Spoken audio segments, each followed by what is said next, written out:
மன்றாடுவோமாக. இறைவா, இந்த வியப்புக்குரிய அருள் அடையாளத்திலே உம்முடைய பாடுகளின் எங்களுக்கு விட்டு சென்றேன். உமது திருவுடல் திருரத்தம் ஆகியவற்றின் தூய மறைபொருளை வணங்கும் நாங்கள் உமது மீட்பின் பயனை இடைவிடாமல் தொழுந்து மகிழ அருள்வீராக.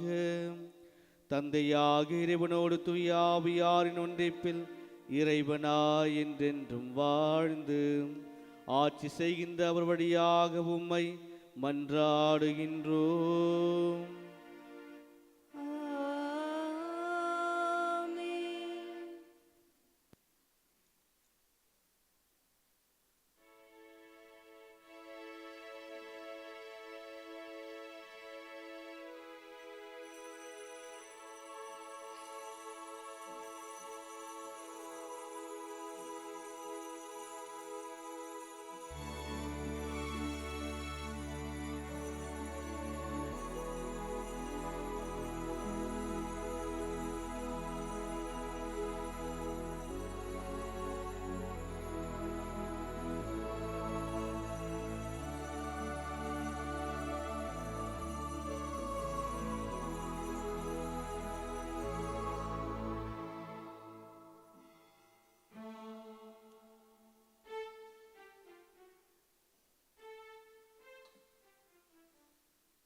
திருப்பலி கருத்துக்கள்.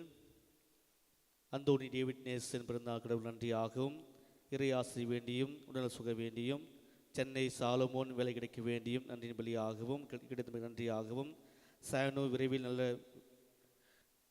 வீடு கிடைக்க வேண்டிய வேண்டுதல் பலியாகவும், அமுதா ஆசீர்வாதம் விரைவில் பூரண உடல் சுகம் பெற வேண்டிய வேண்டுதல் பலியாகவும், ஆர் ஆண்டனி ஆண்மலை பற்றிக்காகவும், எட்மன் ரோட்ரிக்ஸ் உடைய ஆண்மலை பற்றிக்காகவும், எஸ்ஏ கிளாரன்ஸ் உடைய ஆண்மலை பற்றிக்காகவும், நெல்சன் சோபியா குடும்பத்தார் கடவுளுக்கு நன்றியாகவும், கிளாஸ்டர் பிரீட்டா குடும்பத்தார் நன்றியாகவும், எட்வின் ஆக்னஸ் குடும்பத்தார் நன்றியின் பலியாகவும் உலசக வேண்டியும், குடும்ப நல வேண்டியும், இறையாசிர் வேண்டியும், மெல்வின் ரோஹித் பிறந்தநாள் கடவுளுக்கு நன்றியாகவும் உலசக வேண்டியும், நன்றாக படிக்க வேண்டியும், நல்ல எதிர்காலம் அமைய வேண்டிய வேண்டுதல் பலியாகும் தெய்வீக திருப்பலியில் நாம் அன்றாடுவோம். நம்முடைய தாயாம் திரு அவையானது திரு குடும்ப விழாவை கொண்டாடுகின்றது. நம்முடைய குடும்பத்தை ஆண்டவர் பாதத்தில் நாம் சமர்ப்பிப்போம். குடும்பத்தில் மகிழ்ச்சி அன்பு திளைத்திருக்க நாம் சிறப்பாக தெய்வீக திருப்பலியில் நாம் அன்றாடுவோம்.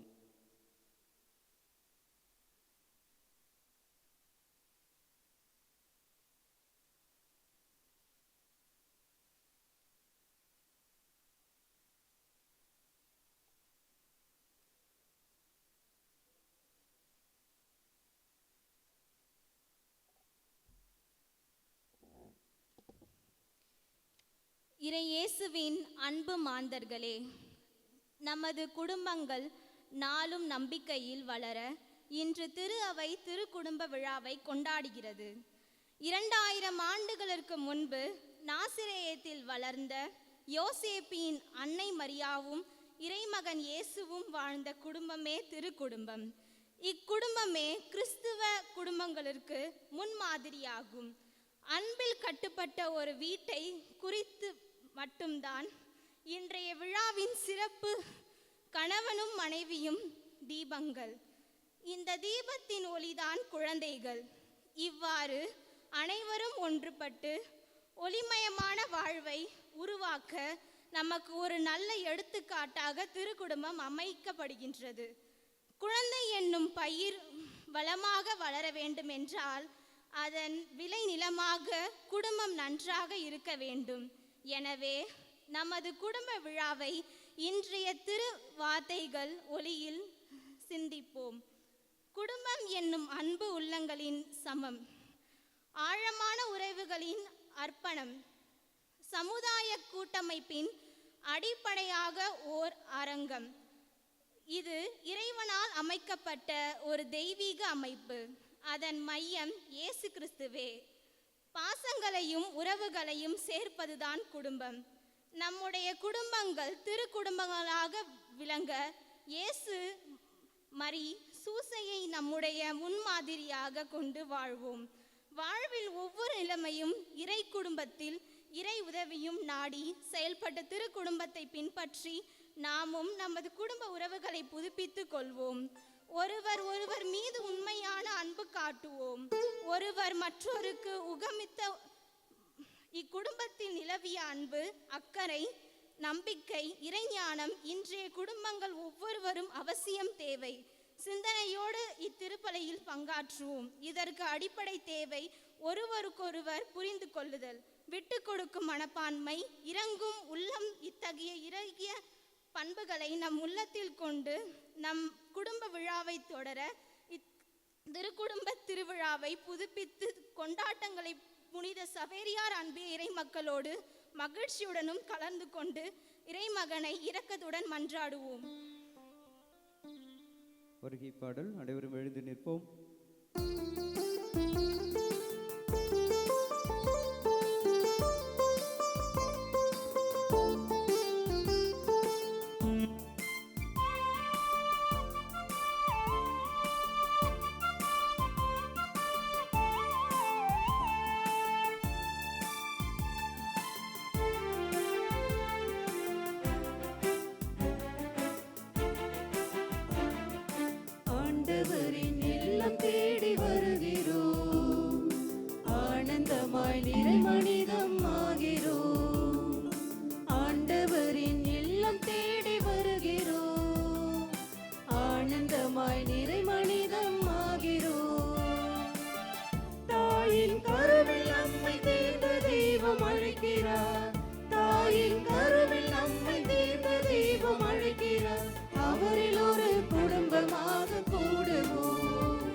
மனித நடுவில் இறைவன் எழுகிறார்.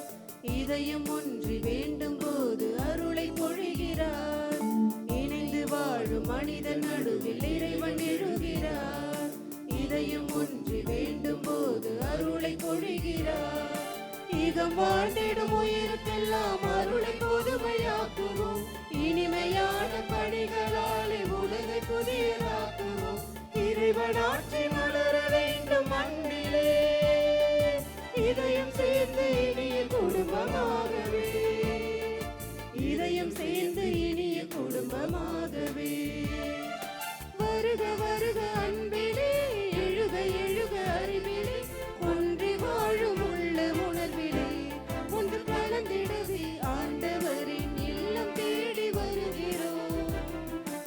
ஆனந்தமாய் நிறை மனிதம் ஆகிறோம். ஆண்டவரின் இல்லம் தேடி வருகிறோம். ஆனந்தமாய் நிறை மனிதம் ஆகிறோம். அன்பார்ந்தவர்களே, அன்னை தெரேசா மிக அழகாக சொல்கின்றார், இந்த உலகத்தில் அமைதி வேண்டுமா, உங்கள் குடும்பத்தில் அன்பை விதையுங்கள் என்று சொல்கின்றார். இன்று நம்முடைய தாயாம் திரு அவையானது திருக்குடும்ப பெருவிழாவை கொண்டாடி கொண்டிருக்கிறது. நம்முடைய குடும்பங்களை ஆண்டவர் நிறைவாக ஆசீர்வதிக்க வேண்டியும் நாம் சிறப்பாக மன்றாடுவோம். தெய்வீக திருப்பலியில் முடிந்தவர்கள் கணவன் மனைவி பிள்ளைகளாக அமர்ந்து கொள்ளுங்கள். குடும்பத்தில் நிறைவான ஆசீர்வாதம் கிடைக்க கணவனுக்காகவும் மனைவிக்காகவும் பிள்ளைகளுக்காகவும் நாம் சிறப்பாக மன்றாடுவோம். தந்தை மகன் தூய ஆவியாரின் பெயராலே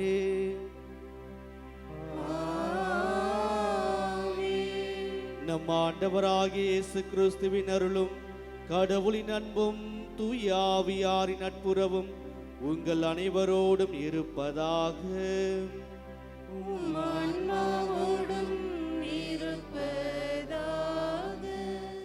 சகோதர சகோதரிகளே, தூய மரணிகளை கொண்டாட நாம் தகுதி பெறும் பொருட்டு நம் பாவங்களை ஏற்றுக்கொள்வோம்.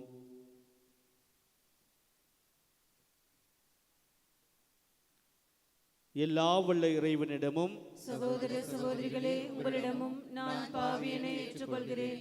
ஏனெனில் என் சிந்தனையாலும் சொல்லாலும் செயலாலும் கடமை தவறியதாலும் பாவங்கள் பல செய்தேன். என் பாவமே, என் பாவமே, என் பெரும் பாவமே. ஆகையால் இப்போதும் கன்னியான புனித மரியாளையும் வானக தூதர் அனைவரையும் சகோதர சகோதரிகளே, உங்களிடமும் நம் இறைவனாகிய ஆண்டவரிடம் எனக்காக வேண்டிக் கொள்ள மன்றாடுகிறேன். எல்லாம் வல்ல இறைவன் நம் மீது இறக்க வைத்து நம் பாவங்களை மன்னித்து நம்ம நிலை வாழ்வுக்கு அழைத்து செல்வாராக. ஆமென்.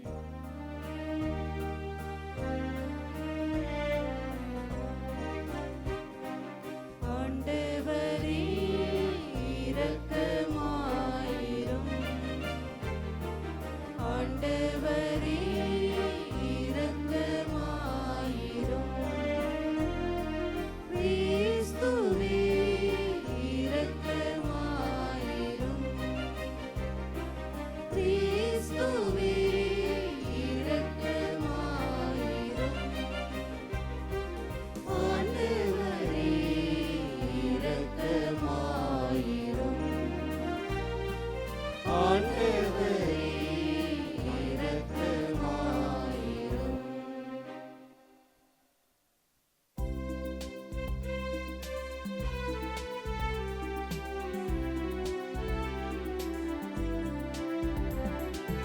உன்னதங்களிலே கடவுளுக்கு மாட்சி உண்டாகுக.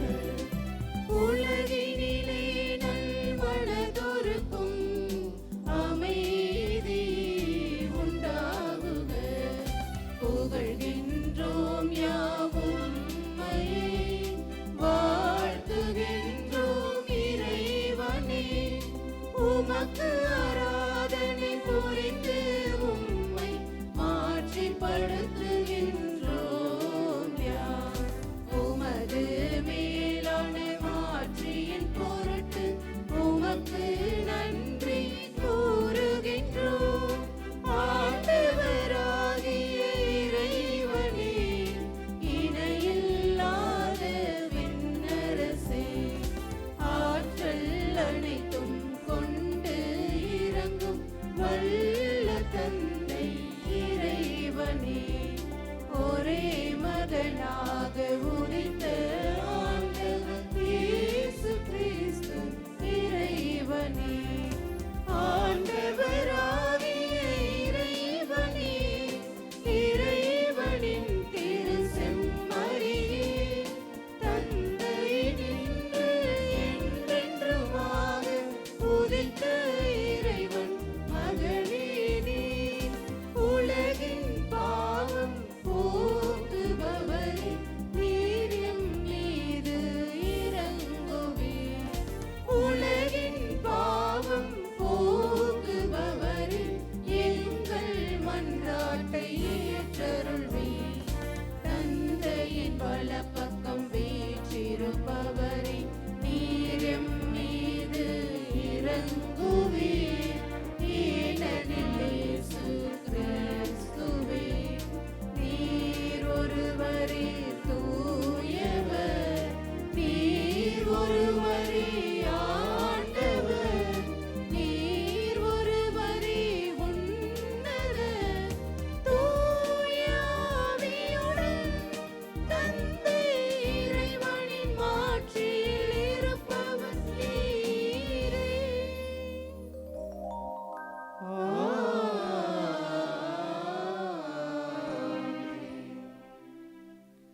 மன்றாடுவோமாக. ஆண்டவராகிய இறைவா, எங்களுக்கு திருக்குடும்பத்தின் சிறந்த எடுத்துக்காட்டை அளிக்க திருவுளமான உம்மை நாங்கள் வேண்டுகின்றோம். குடும்ப பண்புகளிலும் அன்பின் பிணைப்புகளிலும் நாங்கள் அதை பின்பற்றி உமது இல்லத்தின் நிலையான பரிசை மகிழ்வுடன் பெற செய்வீராக. உம்மோடு தூய ஆவியாரின் ஒன்றிப்பில் நிலை என்றென்றும் வாழ்ந்து ஆட்சி செய்கின்றவர் வழியாக உம்மை மன்றாடுகின்றோம்.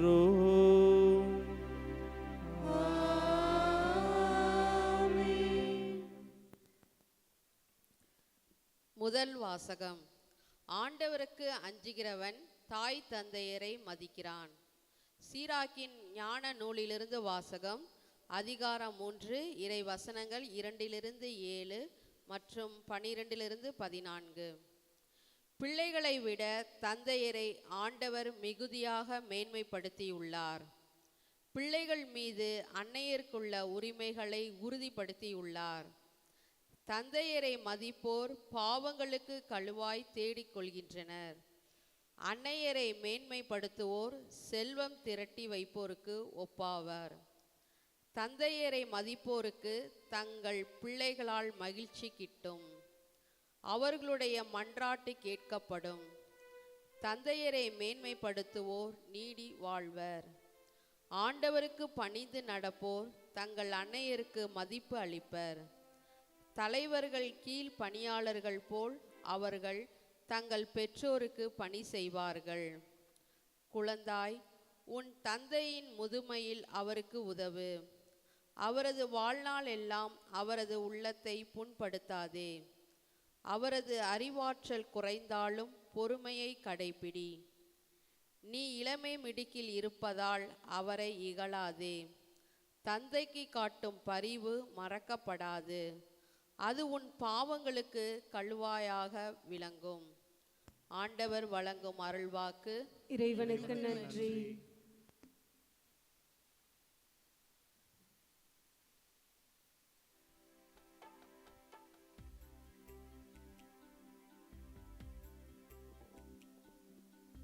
இன்றைய பதிலுரை பாடலாக திருப்பாடல் 128 பாடி தியானிப்போம். நீங்கள் பாட வேண்டிய பல்லவி: ஆண்டவருக்கு அஞ்சி அவர் வழிகளில் நடப்போர் பேறு பெற்றோர். ஆண்டவருக்கு அஞ்சி அவர் வழிகளில் நடப்போர் பேறு பெற்றோர்.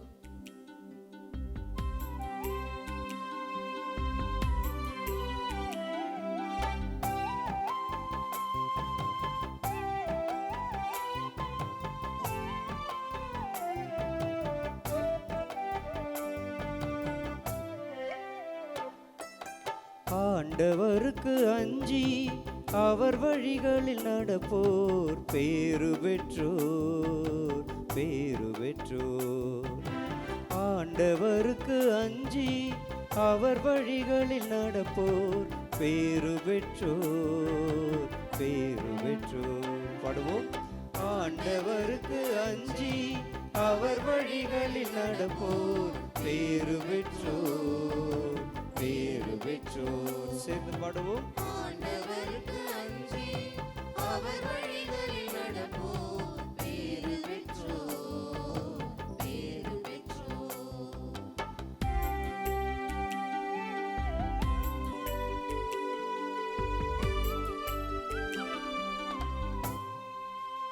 திருப்பாடல் 128 1 மற்றும் 2 எல்லோரும் சேர்ந்து வாசிப்போம்.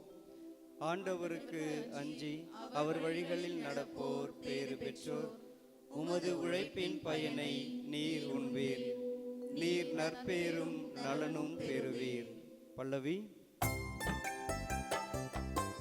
ஆண்டவருக்கு அஞ்சி அவர் வழிகளில் நடப்போர் பேறு பெற்றோர், பேறு பெற்றோர். ஆண்டவருக்கு அஞ்சி அவர் வழிகளில் நடப்போர் பேறு பெற்றோர், பேறு பெற்றோர்.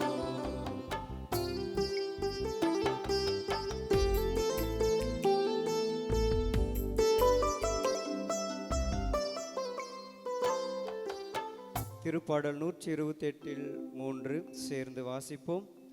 உம் இல்லத்தில் உம் துணைவியார் கனிதரும் திராட்சை கொடி போல் இருப்பார். உண்ணும் இடத்தில் உம் பிள்ளைகள் ஒலிவ கன்றுகளைப் போல் உம்மை சூழ்ந்திருப்பர். பல்லவி. ஆண்டவருக்கு அஞ்சி அவர் வழிகளில் நடப்போர் பேறு பெற்றோர், பேறு பெற்றோர். ஆண்டவருக்கு அஞ்சி அவர் வழிகளில் நடப்போர் பேறு பெற்றோர், பேறு பெற்றோர். திருப்பாடல் 128 4 மற்றும் 5 சேர்ந்து வாசிப்போம். ஆண்டவருக்கு அஞ்சி நடக்கும் ஆடவர் இத்தகைய ஆசி பெற்றவராய் இருப்பார். ஆண்டவர் சீயோனிலிருந்து உமக்கு ஆசி வழங்குவாராக. உம் வாழ்நாளெல்லாம் நீர் எருசலேமின் நல்வாழ்வை காணும்படி செய்வாராக. பல்லவி. ஆண்டவருக்கு அஞ்சி அவர் வழிகளில் நடப்போர் பேறு பெற்றோர், பேறு பெற்றோர். ஆண்டவருக்கு அஞ்சி அவர் வழிகளில் நடப்போர் பேறு பெற்றோர், பேறு பெற்றோர்.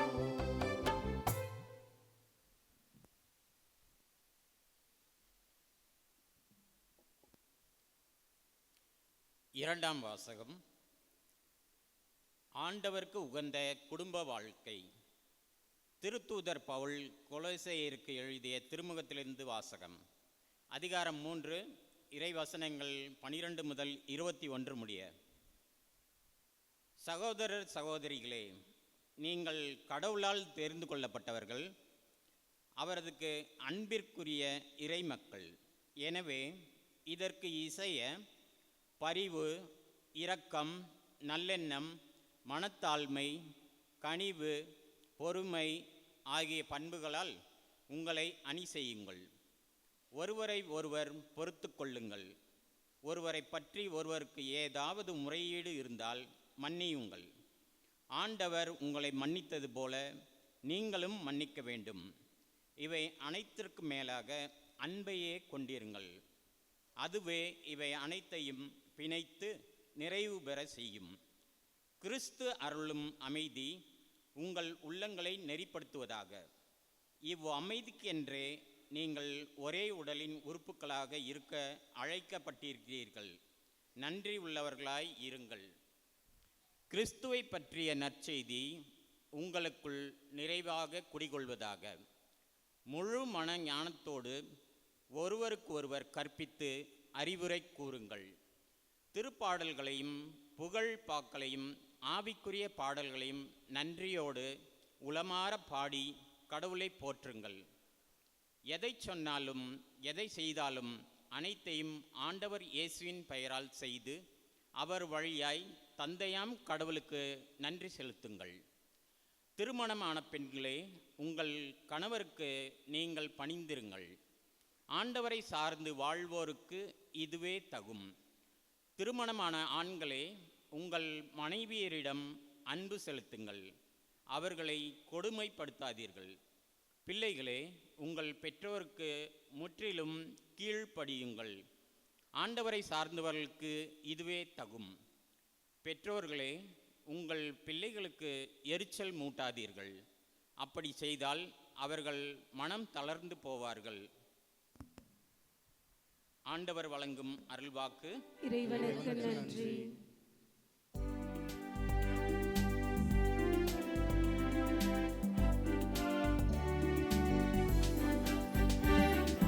அல்லேலூயா, அல்லேலூயா, அல்லேலூயா, அல்லேலூயா, அல்லேலூயா, அல்லேலூயா, அல்லேலூயா, அல்லேலூயா.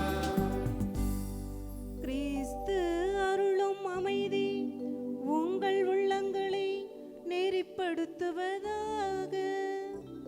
கிறிஸ்துவை பற்றிய நற்செய்தி உங்களுக்குள் நிறைவாக குடிக்கொள்வதாக. அல்லேலூயா, அல்லேலூயா, அல்லேலூயா.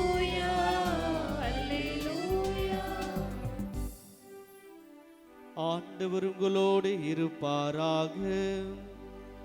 ஆன்மாவோடும் இருப்பதாக.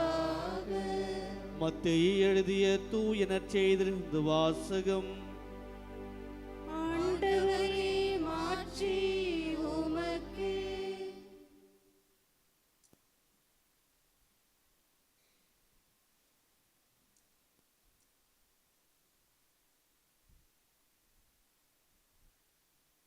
அதிகாரம் 2 இறை வார்த்தைகள் 13 முதல் 15 மற்றும் 19 முதல் 23 முடிய. ஞானிகள் திரும்பிச் சென்ற பின் ஆண்டவருடைய தூதர் யோசேப்புக்கு கனவில் தோன்றி, நீர் எழுந்து குழந்தையும் அதன் தாயும் கூட்டிக் கொண்டு எகிப்துக்கு தப்பி ஓடிச் செல்லும். நான் உமக்கு சொல்லும் வரை அங்கேயே இரும். ஏனெனில் குழந்தையை ஏரோது கொள்வதற்காக தேடப்போகிறான் என்றார். யோசேப்பு எழுந்து குழந்தையும் அதன் தாயையும் கூட்டிக் கொண்டு இரவிலேயே எகிப்துக்கு புறப்பட்டு சென்றார். ஏரோது இறக்கும் வரை அங்கேயே இருந்தார். இவ்வாறு எகிப்திலிருந்து என் மகனை அழைத்து வந்தேன் என்று இறைவாக்கினர் வாயிலாக ஆண்டவர் உரைத்தது நிறைவேறியது. ஏரோது காலமானதும் ஆண்டவருடைய தூதர் எகிப்தில் யோசேப்புக்கு கனவில் தோன்றி, நீ எழுந்து குழந்தையும் அதன் தாயும் கூட்டிக் கொண்டு இஸ்ரேல் நாட்டுக்கு செல்லும். ஏனெனில் குழந்தையின் உயிரை பறிக்க தேடியவர்கள் இறந்து போனார்கள் என்றார். எனவே யோசேப்பு எழுந்து குழந்தையும் அதன் தாயும் கூட்டிக் கொண்டு இஸ்ரேல் நாட்டுக்கு வந்து சேர்ந்தார். ஆனால் யூதேயாவில் அர்கெல்லா தன் தந்தைக்கு பின் அரசாளுவதற்காக கேள்விப்பட்டு அங்கே போக அவர் அஞ்சினார். கனவில் எச்சரிக்கப்பட்டு கலிலியா பகுதிகளுக்கு புறப்பட்டு சென்றார். அங்கு அவர் நாசரேத்து எனப்படும் ஊருக்கு சென்று அங்கு குடியிருந்தார். இவ்வாறு நஸ்ரேன் என அழைக்கப்படுவார் என்று இறைவாக்கினர்கள் உரைத்தது நிறைவேறியது. ஆண்டவரின் அருள்வாக்கு. கிறிஸ்துவே உமக்கு புகழ். ஆண்டவருக்கு பணிந்து நடப்போர் தங்கள் பெற்றோருக்கு மதிப்பு அளிப்பர். இயேசுவில் அன்பிக்கினியவர்களே, பிறந்திருக்கின்ற குழந்தை இயேசுடைய அன்பும் சமாதானமும் மகிழ்ச்சியும் உங்களோடும் உங்கள் குடும்பத்தோடும் என்னாலும் இருப்பதாக. இன்று நம்முடைய தாயாம் திரு அவையானது என்ன விழாவை கொண்டாடுகிறது? திருக்குடும்ப விழாவை கொண்டாடி மகிழ்கிறது. உங்கள் அனைவருக்கும் திருக்குடும்ப விழாவின் வாழ்த்துக்களை தெரிவித்துக் கொள்கின்றேன். Happy feast. இங்கே கேட்கலாம், ஃபாதருக்கு எங்கே குடும்பம் இருக்கிறது? அப்படி தானே அன்பானவர்களே? ஒரு பங்கு தந்தைக்கும் அந்த பங்கு தான் குடும்பமாக இருக்கிறது. இந்த நல்ல நாளில் உங்களை குடும்பமே சிறிய திரு அவை என்ற தலைப்பில் உங்களை தியானிக்க அழைக்கின்றேன். நாம் எல்லாம் எதிர்பார்ப்பது ஒரு திரு அவையை எப்படி நாம் வழிநடத்த வேண்டும், ஒரு திரு அவை எப்படி இருக்க வேண்டும் என்று நாம் எதிர்பார்க்கின்றோம். ஆனால் நம்முடைய குடும்ப வாழ்க்கை எவ்வாறாக இருக்கிறது என்று நாம் சிந்திப்பது இல்லை. அன்பானவர்களே, இந்த நல்ல நாளில் குடும்பமே ஒரு சிறிய திரு அவை என்ற புனித அகுஸ்தினார் மிக அழகாக சொல்கின்றார். அதை நான் தலைப்பாக எடுத்து வினைகின்றேன். ஏனென்றால் ஒவ்வொரு குருவானவர்களும் எங்கிருந்து வராங்க? குடும்பத்திலிருந்தான் வருகின்றார். ஒவ்வொரு அருட்கண்ணீர்களும் எங்கிருந்து வராங்க? குடும்பத்திலிருந்தான் வரார்கள். ஆண்டவர் இயேசு கிறிஸ்து எங்கிருந்து வந்தார்?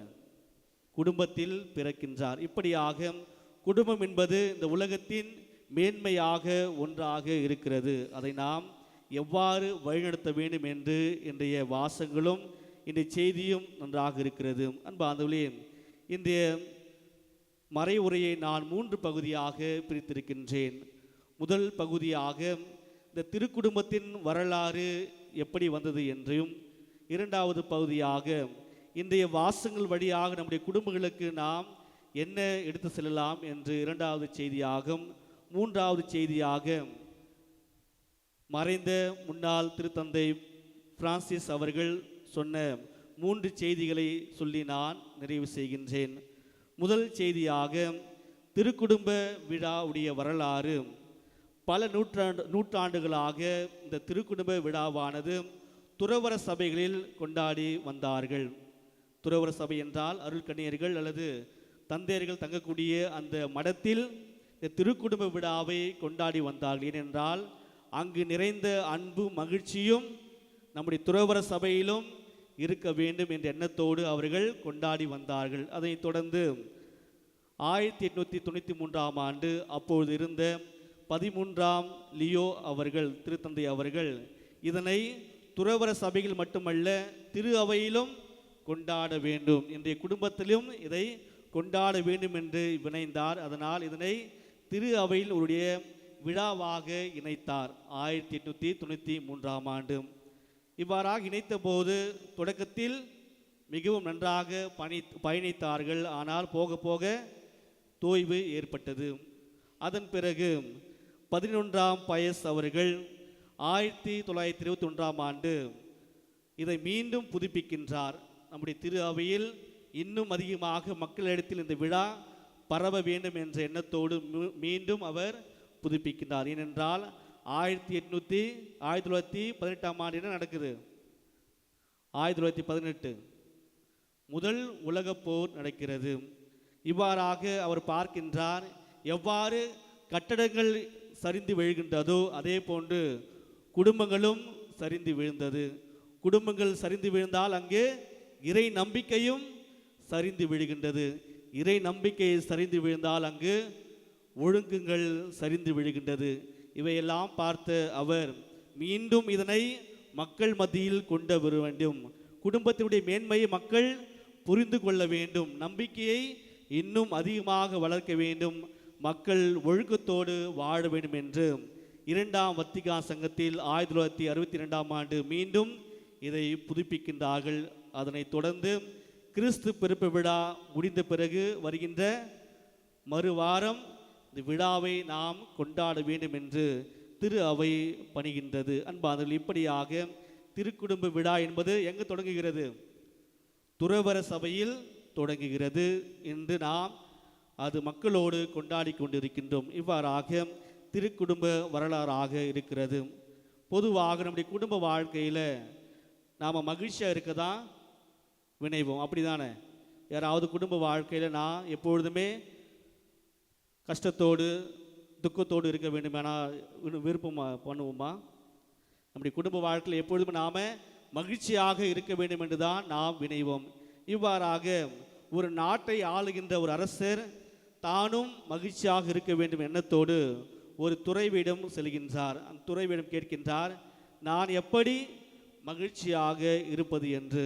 அந்த துறவி மிக அழகாக சொல்கின்றாராம், உங்களுடைய நாட்டிலே மிகவும் தொலைதூரம் உள்ள ஒரு சிறிய கிராமத்துக்கு போ, அங்கு ஒரு விவசாயி இருப்பார், அவர் உனக்கு மகிழ்ச்சி என்ன என்று கற்றுக் கொடுப்பார் என்று அந்த துறவி சொல்கின்றார். இப்படியாக அந்த அரசரும் தொலைநாட்டு தூரத்தில் இருக்கின்ற கடைசியான அந்த ஊருக்கு செல்கின்றார். அங்கு ஒரு விவசாயி துண்டை கட்டிக்கொண்டு விவசாயம் பார்த்து கொண்டிருக்கின்றார். மிக மகிழ்ச்சியாக பாட்டு பாடிக்கொண்டிருக்கின்றார். இதை பார்த்த அரசர், எப்படி உன்னால் மகிழ்ச்சியாக இருக்க முடியுது என்று கேட்கும் பொழுது அவர் சொல்கின்றார், என்னோடு என்னுடைய வீட்டுக்கு வா. மகிழ்ச்சியாக இருப்பது என்பது ரகசியலாம் ஒன்று இல்லை, அது நான் உனக்கு எடுத்து கூறுகிறேன் என்று அந்த அரசரை தன்னுடைய வீட்டிற்கு எடுத்து கூட்டி செல்கின்றார். அந்த விவசாயிக்கு மாதத்திற்கு 4 ரூபாய் சம்பளம். அவர் வீட்டுக்கு செல்கின்றார். வீட்டில் ஒரு மூலையில் தன்னுடைய பெற்றோர்கள் சாப்பிட்டு கொண்டிருக்கின்றார்கள். அதை பார்த்து அந்த விவசாயி சொல்கிறார், இது பெத்த கடன், அதனால் என்னுடைய வருவாயில் 1 ரூபாவை நான் என்னுடைய பெற்றோருக்கு கொடுக்கின்றேன் என்று அதன் பிறகு தன்னுடைய வீட்டுக்கு செல்கின்றார். வீட்டில் தன்னுடைய அக்கா இருக்கிறார்கள். அக்காவுடைய கணவன் இறந்து விட்டார். அக்காவுடைய பிள்ளைகளை இவர்தான் பேணி காக்கின்றார். இவர் சொல்லுகின்ற 2வது செய்தி, இது என்னுடைய தர்மம். பொதுவாக என்னுடைய அக்காவை நான் பார்க்க வேண்டிய அவசியம் இல்லை, என்னுடைய பெற்றோர் பார்க்க வேண்டும் அல்லது அவர்களை பார்த்து கொள்ள வேண்டும். ஆனால் நான் இதை பார்க்கிறேன் என்றால் தர்மத்தை நான் செய்கின்றேன். என்னுடைய வருவாயில் 1 ரூபாவை என்னுடைய அக்காவிற்கு கொடுக்கின்றேன், அது தர்மமாக இருக்கிறது. 3வது உள்ளே செல்கின்றார். அவருடைய மனைவியார் வேலை செய்து கொண்டிருக்கின்றார். அதை பார்த்து இவர் என்னுடைய கடமையாக இருக்கிறது, நான் இவரை கட்டி கொண்டிருக்கிறேன், என்னுடைய மனைவியாக இருக்கின்றார்கள், ஆனால் என்னுடைய கடமையை நான் என்னுடைய வாழ்க்கையில் நிறைவேற்ற வேண்டும், அதனால் என்னுடைய மனைவிக்கு நான் ₹1 செலவு செய்கின்றேன். இறுதியாக தன்னுடைய பிள்ளையிடம் செல்கின்றார். தன்னுடைய பிள்ளைகளை சேமிப்பாக அவர் சொல்கின்றார், ₹1 நான் என்னுடைய பிள்ளைகளுக்கு கொடுக்கின்றேன், அது சேமிப்பாக இருக்கிறது. இறுதி காலத்தில் என்னை அவர்கள் காப்பாற்றுவார்கள் என்ற நம்பிக்கையோடு நான் அவர்களை படித்து வைத்துக் கொண்டிருக்கிறேன் என்று இவ்வாறாக தன்னுடைய வாழ்க்கையில் இருக்கின்ற இந்த ₹4 அடுத்தவருக்காக குடும்பத்திற்காக செலவு செய்கின்றார். அன்பானவர்களே, ஒரு குடும்ப தலைவர் எவ்வாறாக இருக்க வேண்டும்? தன்னுடைய கடமையை நிறைவேற்றக்கூடிய ஒருவராக இருக்கும்பொழுது அந்த குடும்பத்தில் எப்பொழுதுமே மகிழ்ச்சியாக இருக்கும். குடும்ப தலைவர் மட்டும் இல்லை, குடும்ப தலைவியும் இவ்வாறாக செயல்பட வேண்டும். அதை தான் இன்றைய வாசகங்களும் நமக்கு எடுத்து கூறுகிறது. அதிலும் குறிப்பாக முதல் வாசகமும் 2ஆம் வாசகமும் மிக அழகாக எடுத்து கூறுகிறது. நாம் அதனை சொல்ல வேண்டிய தேவையில்லை, நீங்கள் படித்தாலே மிக எளிதாக புரிந்து கொள்ளக்கூடிய ஒன்றாக இருக்கிறது. பிள்ளைகள் எவ்வாறாக இருக்க வேண்டும், பெற்றோர்கள் எவ்வாறாக இருக்க வேண்டும், திருமணமான ஆண்கள் எவ்வாறு இருக்க வேண்டும், திருமணமான பெண்கள் எவ்வாறாக இருக்க வேண்டும் என்று மிக தெளிவாக இன்றைய முதல் வாசகமும் 2ஆம் வாசகம் நமக்கு எடுத்து கூறுகிறது. அன்பானவர்களே, இதனை வாழ்ந்து காட்டியவர்தான் இன்றைய திருக்குடும்பமான தலைவரான புனித யோசேப்பு. அன்பானவர்களே, முதல் வாசகத்தை எழுதியவர் யார்? முதல் வாசகம் சீராக்குடைய ஞானம் தான், ஆனால் எழுதியது யாரு? சீராக் ஞானம் அதிகாரம் 50:27 எடுத்துக்கொள்ளுங்கள். எதுக்கு சொல்றேன்னா பின்பாக நான் சொல்கின்றேன்.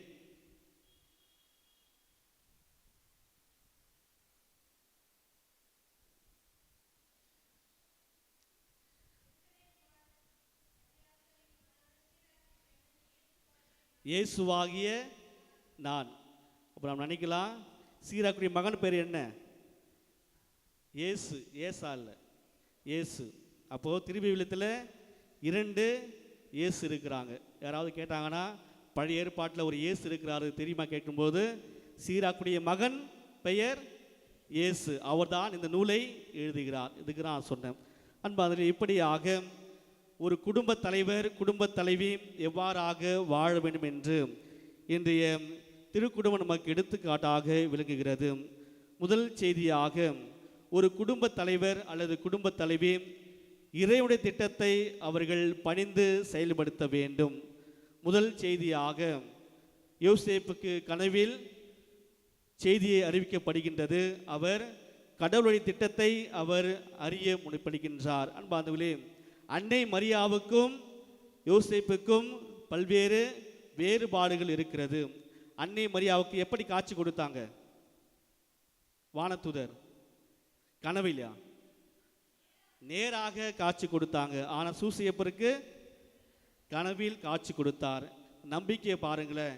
நேராக வந்து சொன்ன அன்னை மரியாவும் நம்பிக்கை கொள்கின்றார், கனவில் வந்த சூசையப்பரும் நம்பிக்கை கொள்கின்றார். அன்னை மரியாள் இது எப்படி நிகழும், நான் கன்னி ஆயிற்று என்று சொல்கின்றார். ஆனால் சூசையப்பர் ஏதாவது வார்த்தை சொல்றாரா? இது எப்படி நிகழும், நீங்க கனவில் வந்து சொல்றீங்க அப்படின்னு சொன்னாரா? இல்லை. இதுதான் சூசையப்பருடைய நம்பிக்கையாக இருக்கிறது. அதுதான் நாம அவருடைய திருக்குடும்பத்துடைய தலைவராக நாம் போற்றுகின்றோம். அன்பார்ந்தவர்களே, கடவுளுடைய திட்டத்தை நாம் நிறைவேற்றக்கூடிய ஒருவராக இருக்க வேண்டும். இந்த நற்செய்தி வாசகத்தில் யோசேப்பு கனவில் சொல்லப்படுகிற செய்தி, நீர் இங்கிருந்து எங்கே போனோம்? பெத்லகேமிலிருந்து எங்கே போனோம்? எகிப்திற்கு ஓடி செல்ல வேண்டும். இவ்வாறாக எகிப்துக்கு 800 கிலோமீட்டர் இருக்கிறது. இவ்வாறாக செல்லும் பொழுது ஆண்டவருடைய திட்டம் என்று தன்னுடைய வாழ்க்கையில் ஏற்றுக்கொண்டு இதுதான் நான் செய்ய வேண்டும் என்று தன்னுடைய ஆண்டவருடைய திட்டத்தை அவர் வெளிப்படுத்துகின்றார். அன்பானவர்களே, குடும்ப வாழ்க்கையில் நாம் யாருடைய திட்டத்தை நாம் வெளிப்படுத்தி கொண்டிருக்கின்றோம்? பல்வேறு சமயத்தில் எனக்கு எது மகிழ்ச்சி ஊட்டுகிறது, குடும்ப தலைவருக்கு எது மகிழ்ச்சி கொடுக்கிறது, குடும்ப தலைவிக்கு எது மகிழ்ச்சி கொடுக்கிறது, அந்த செய்தியை நாம் ஆண்டவர் முன்னிலையில் ஒப்படைக்கின்றோம். ஆனால் ஆண்டவருடைய திட்டத்தை நம்முடைய வாழ்க்கையில் நாம் வாழ்ந்து காட்டுவது இல்லை. முதல் செய்தியாக, நாம் ஆண்டவருடைய திட்டத்தை நம்முடைய வாழ்க்கையில் நாம் நிறைவேற்ற வேண்டும். எது சரி இது தவறு என்று நமக்கு தெரியும். ஆனால் நம்முடைய வாழ்க்கையெல்லாம் எதை தேர்வு செய்கின்றோம் என்று நாம் சற்று சிந்தித்து பார்க்க வேண்டும். பல்வேறு சமயத்தில் நாம் நம்முடைய விருப்பங்களை ஆண்டவர் முன்னிலையில் நாம் கொடுக்கின்றோம். ஆண்டவருடைய விருப்பத்தை நம்முடைய வாழ்க்கையில் நாம் வாழ்ந்து காட்டுவது இல்லை. முதல் செய்தியாக யோசேப்பு குடும்பத்தின் தலைவர் கடவுளுடைய திட்டத்தை நிறைவேற்றுகின்றார். நம்முடைய குடும்ப வாழ்க்கையில் யாருடைய திட்டத்தை நாம் செய்து கொண்டிருக்கின்றோம்? கடவுளுக்கு உகந்த காரியங்களை நாம் செய்து கொண்டிருக்கின்றோமா, அல்லது இந்த உலகத்தினுடைய உகந்த காரியங்களை நாம் செய்து கொண்டிருக்கின்றோமா என்று நாம் சற்று சிந்தித்து பார்க்க வேண்டும். முதல் செய்தியாக குடும்ப தலைவர் அல்லது குடும்ப தலைவி கடவுளுடைய திட்டத்தை நாம் நிறைவேற்ற வேண்டும். இரண்டாவது செய்தியாக ஒரு குடும்ப தலைவர் அல்லது குடும்ப தலைவி குடும்பத்தை பாதுகாக்கக்கூடிய ஒருவராக இருக்க வேண்டும். யோசேப்பு காடுகள் மலைகள் தாண்டி அன்னை மரியாவை வழிநடத்தி பாதுகாப்பாக சென்று கொண்டிருக்கின்றார். இப்படியாக ஒரு நாட்டை காப்பாற்ற வேண்டிய ஏரோது அரசு என்ன செய்கிறாரு? ஒரு நாட்டை காப்பாற்ற வேண்டும், ஏரோது அரசு என்ன செய்கிறாரு? அங்கு கொலை செய்கின்றார். மக்களை பாதுகாக்க வேண்டிய ஒருவர் மக்களையே கொலை செய்கின்றார். தன்னுடைய விருப்பங்களுக்காக, தன்னுடைய அதிகாரத்துடைய மோப்பங்களுக்காக அவர் சொந்த மக்களையே கொலை செய்கின்றார். பாதுகளே, இந்த ஏரோது அரசர் என்பவர் மிக கொடியவராக இருக்கின்றார். மிக அழகாக விவிலிய அறிஞர்கள் சொல்வார்கள், ஏரோது வீட்டில் மகனாக பிறப்பதை விட அவர் வீட்டில் பன்றியாக பிறப்பதே மேலானது என்று சொல்லுவாங்க. ஏன்னா அவ்வளவு கொடியக்காரர் இந்த பெரிய ஏரோது. பதவிக்காக தன்னுடைய சொந்த மகனையே, சொந்த மனைவியே, சொந்த தாயே, சகோதரியே கொன்ற ஒருவராக இருக்கின்றார். இப்படியாக ஒரு நாட்டை காப்பாற்ற வேண்டியவர் இந்த நாட்டு மக்களை சூறையாடி கொண்டிருக்கின்றார். யோசேப்பு நல்ல குடும்ப தலைவராக அன்னை மரியாவையும் இயேசுவையும் வழிநடத்தி செல்கின்றார். ஒருவேளை சூசை சொல்லியிருந்திருக்கலாம், எனக்கு ஏன் இந்த தலைவிதி? இது என்னுடைய குழந்தையா? நான் பெற்ற குழந்தையா?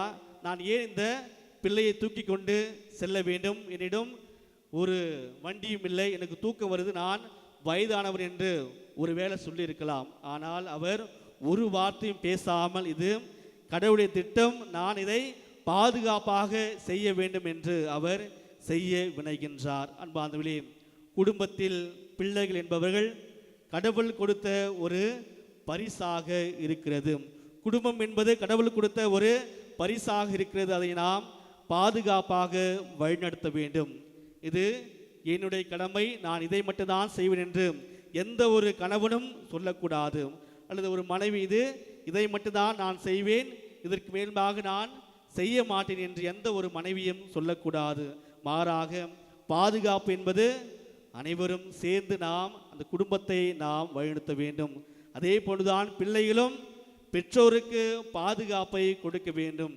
இன்றைய காலகட்டத்தில் ஆலயங்கள் அதிகமாக இருக்கிறதோ இல்லையோ, ஆனால் முதியோர் இல்லங்கள் அதிகமாக இருக்கிறது. அதிலும் குறிப்பாக கிறிஸ்தவர்களே தன்னுடைய பெற்றோர்களை முதியோர் இல்லத்தில் சேர்க்கக்கூடிய ஒருவராக இருக்கின்றார்கள்.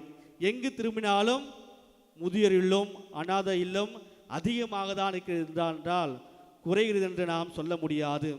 எங்கேயாவது முதியோர் இல்லம் மூடப்பட்டது என்று சொல்ல முடியுமா? சொல்ல முடியாது. அன்பார்ந்தவர்களே, நாம் குடும்பத்தை பாதுகாக்க வேண்டும். ஒவ்வொரு பிள்ளைகளும் தன்னுடைய முதிர்ந்த வயதுள்ள பெற்றோர்களை நாம் பாதுகாக்க வேண்டும். அதுதான் நாம் செய்யக்கூடிய ஒரு கடமையாக இருக்கிறது. ஆனால் அந்த கடமையை நாம் சரிவர செய்வது இல்லை. கிறிஸ்தவர்களே தன்னுடைய பெற்றோர்களை முதியோர் இல்லத்தில் சேர்க்கக்கூடிய நாம் ஒருவராக இருக்கின்றோம். அன்பார்ந்தவர்களே, பெற்றோர்களை நாம் பேணி காக்க வேண்டும், பிள்ளைகளை நாம் பேணி காக்க வேண்டும். இதுதான் இரண்டாவது செய்தியாக இருக்கிறது. ஒவ்வொரு குடும்ப தலைவரையும் குடும்ப தலைவியும் நாம் குடும்பத்தை பாதுகாப்பாக வழிநடத்த வேண்டும். அதற்கு உதாரணமாக வாழ்ந்தவர் புனித யோசேப்பு. மூன்றாவது செய்தியாக குடும்ப தலைவர் அல்லது குடும்ப தலைவி ஒரே மனதோடு இணைந்து செயல்பட வேண்டும். யோசேப்பு இரவில் எழுப்புகிறாள் அன்னை மரியாவை. அன்னை மரியா ஏதாவது வார்த்தை சொன்னாங்களா? அன்னை மரியா யோசேப்புக்கு எதிராக ஒரு வார்த்தை பேசினாங்களா? ஒரு வார்த்தையும் பேசவில்லை. அதுதான் குடும்பத்தினுடைய ஒரே மனதோடு செயல்பட வேண்டும். பொதுவாக நாம் நம்முடைய குடும்ப வாழ்க்கையில் முடிவுகள் எடுக்கும் பொழுது எப்படி எடுக்கிறோம்? ஒரு முடிவு எடுக்கணும், நாம் செய்ய போகிறோம். ஒரு கணவன் சொல்லுகின்ற ஒரு முடிவை மனைவி ஏற்றுக்கொள்கின்றாரா, அல்லது மனைவி சொல்லுகின்ற ஒரு முடிவை கணவன் ஏற்றுக்கொள்கின்றாரா? உனக்கு என்ன தெரியும், உனக்கு இதெல்லாம் தெரியாது என்று நாம் நம்முடைய மனைவிகளை மட்டம் தட்டி வைத்து கொண்டிருக்கின்றோமா? அல்லது ஒரு கணவனை பார்த்து மனைவி உனக்கு என்ன தெரியும் என்று நாம் கணவனை மட்டம் தட்டி வைத்து கொண்டிருக்கின்றோமா என்று நாம் சற்று சிந்தித்து பார்க்க வேண்டும். அன்பார்ந்தவர்களே, நான் சொல்வதுதான் சரி என்று ஒரு குடும்பத்தில் இருக்கும்பொழுது நிச்சயமாக அந்த குடும்பத்தில் மகிழ்ச்சி திளைப்பது இல்லை. அதான் சொல்லுவாங்க மிக அழகாக, குடும்ப வாழ்க்கையில் நீயா நானா இருக்கக்கூடாது. குடும்ப வாழ்க்கையில் நீயா நானா இருக்கக்கூடாது. மாறாக குடும்ப வாழ்க்கையில் என்ன இருக்கணும்? நீயும் நானும் இருக்கணும். எந்த ஒரு முடிவு எடுக்கும்பொழுதோ அல்லது நாம் இணைந்து செயல்பட வேண்டும், நாம் இணைந்து அதனை முடிவெடுக்க வேண்டும் என்று நாம் அதனை கற்றுக்கொள்ள வேண்டும். அன்பானவர்களே, இதுதான் இந்த மூன்றாவது செய்தியாக இருக்கிறது. யோசேப்பு ஒரு வார்த்தை சொல்கின்றார், நாம் எழுந்து எகிப்து நாட்டுக்கு போக வேண்டும், நாசரேத்துக்கு வர வேண்டும், மீண்டும் நாம் செல்ல வேண்டும் சொல்லும்பொழுது அன்னை மரியாள் ஒரு வார்த்தையும் பேசவில்லை.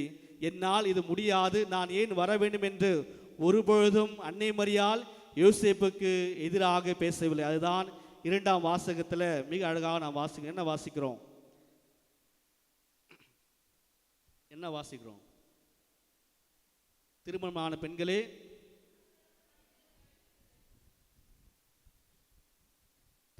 பெண்களே, உங்கள் கணவனுக்கு பணிந்திருங்கள். அன்பானவர்களே, இந்த பணிதல் என்பது நாம் தாழ்ந்து போவது அல்ல, மாறாக தாழ்ச்சியாக இருப்பது. சூசையப்பர் சொல்கின்றார், ஒரு வார்த்தை சொல்லும்பொழுது அன்னை மரியாள் எந்த ஒரு வார்த்தையும் பேசவில்லை. அதுதான் பணிவாக இருக்கிறது, தாழ்ச்சியாக இருக்கிறது. நான் குனிந்து போக வேண்டும், நான் அவருக்கு அடிமையாக இருப்பது அல்ல. ஒரு மனைவி தன்னுடைய கணவனுக்கு அடிமையாக இருப்பதல்ல, மாறாக தன்னை தாழ்ச்சியாக ஏற்றுக்கொள்வது. மிக அழகாக கிராமத்தை சொல்லுவாங்க, கணவன் என்றால் என்ன? கணவன் கண் பிளஸ் அவன். ஒவ்வொரு கணவனும் மனைவிக்கு கண்ணாக இருக்கின்றார்கள். அதனால தான் நீங்கள் பார்ப்பதற்கு கணவனை எவ்வாறு நீங்கள் பார்க்கின்றோ அதே போன்றுதான் உங்களுக்கு கண் எவ்வாறு முக்கியமோ அதே போன்று நம்முடைய கணவன் நம்முடைய வாழ்க்கைக்கு முக்கியமாக இருக்கிறது. திருவிவிலியத்தில் நம்ம அழகாக வாசிக்கின்றோம், கண்தான் உடலுக்கு விளக்காக இருக்கிறது. அதை தான் ஒரு குடும்பத்தில் குடும்ப தலைவர் தான் கண்ணாக இருக்கின்றார், அதுதான் அவர் விளக்காக இருக்கின்றார். மனைவி என்றால் என்ன? மனைவி மண் பிளஸ் வி, அதாவது மண் என்றால் நிலத்தை குறிக்கிறது, நிலம் என்றால் செழிப்பை குறிக்கிறது, வளத்தை குறிக்கிறது. ஒவ்வொரு மனைவியும் குடும்பத்தில் வளர்ச்சியை செழிப்பை கொண்டு வர வேண்டும். அவர்கள் வறுமையாக இருக்கும்பொழுது கூட அந்த குடும்பத்தில் எப்பொழுதும் மகிழ்ச்சியை கொண்டு வர வேண்டும். அதுதான் மண் பிளஸ் அவை மனைவி என்று சொல்கின்றார்கள். அன்பானவர்களே, இப்படியாக ஒவ்வொரு கணவனும் குடும்பத்தில் கண்ணாக இருக்கின்றார், ஒவ்வொரு மனைவியும் குடும்பத்தில் செழிப்பான நிலமாக இருக்கின்றார். இதை நாம் புரிந்து கொள்ள வேண்டும். இறுதியாக போப் பிரான்சிஸ் மிக அழகாக 3 காரியங்களை சொல்கின்றார். குடும்ப வாழ்க்கையில் நாம் அடிக்கடி பயன்படுத்த வேண்டிய ஒரு சொல். குடும்பத்தில் மகிழ்ச்சி வேணுமா, அன்பு வேணுமா, சமாதானம் வேணுமா? அப்படி என்றால் இந்த 3 வார்த்தைகளை உடைய வாழ்க்கையில் நீங்கள் பயன்படுத்த வேண்டும். அமோரிஸ் லெத்திஷியா என்ற ஒரு சுற்றுமடலில் மிக அழகாக அன்பின் மகிழ்ச்சி என்று சொல்லக்கூடிய சுற்றுமடலில் 3 காரியங்களை போப் பிரான்சிஸ் மிக அழகாக எடுத்து கூறுகின்றார்.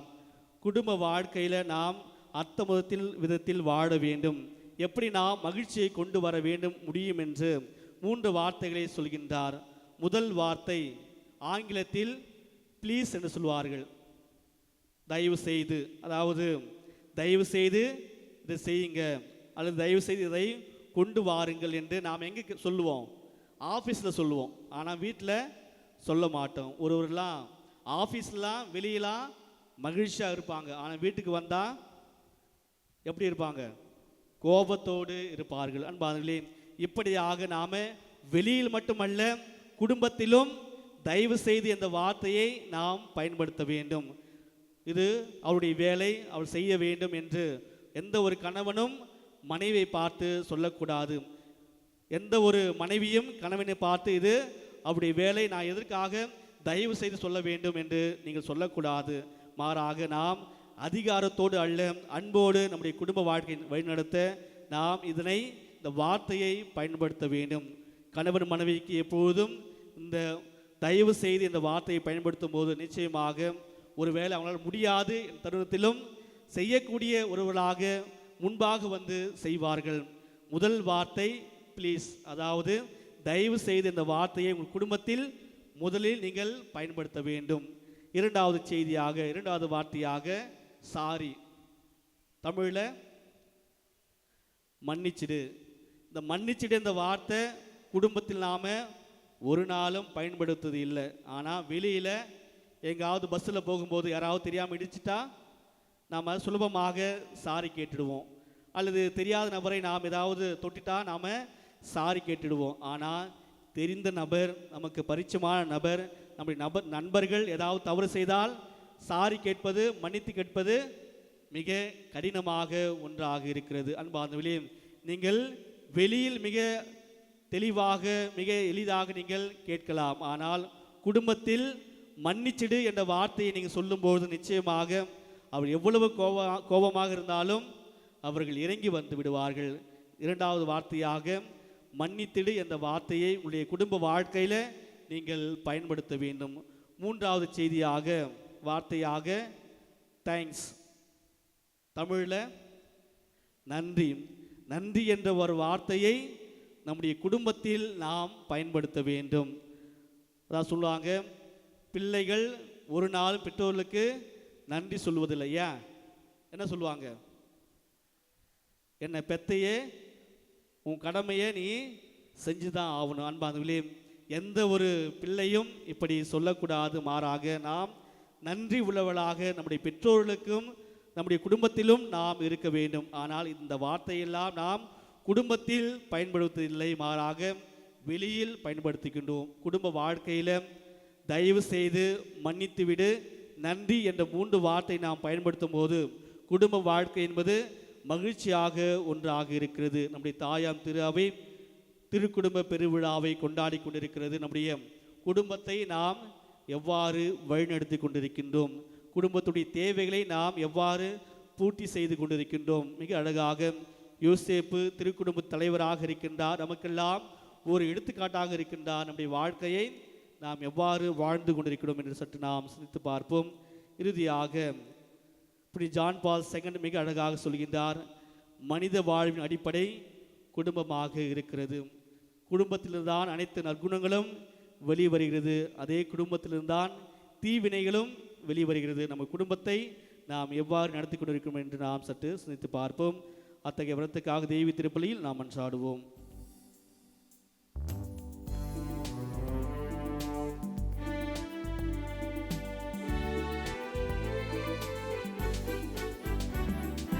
விண்ணையும் மண்ணையும் படைத்தவரா கடவுள் ஒருவர் இருக்கின்றார்.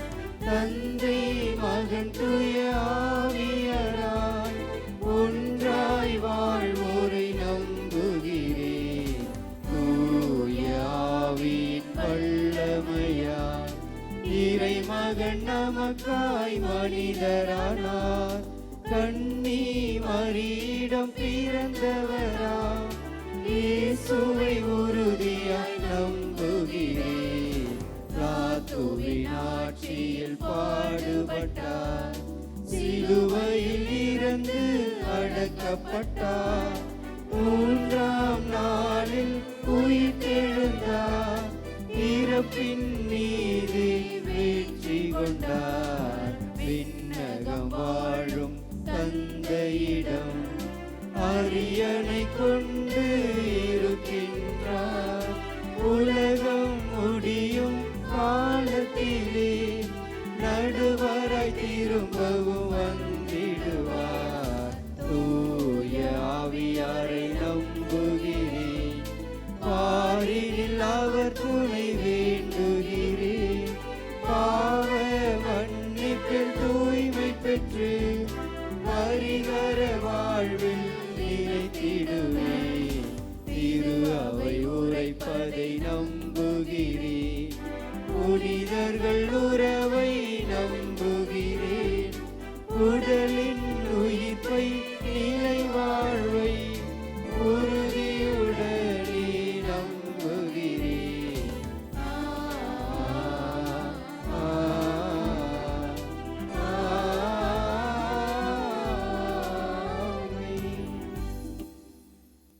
அன்பார்ந்தவர்களே,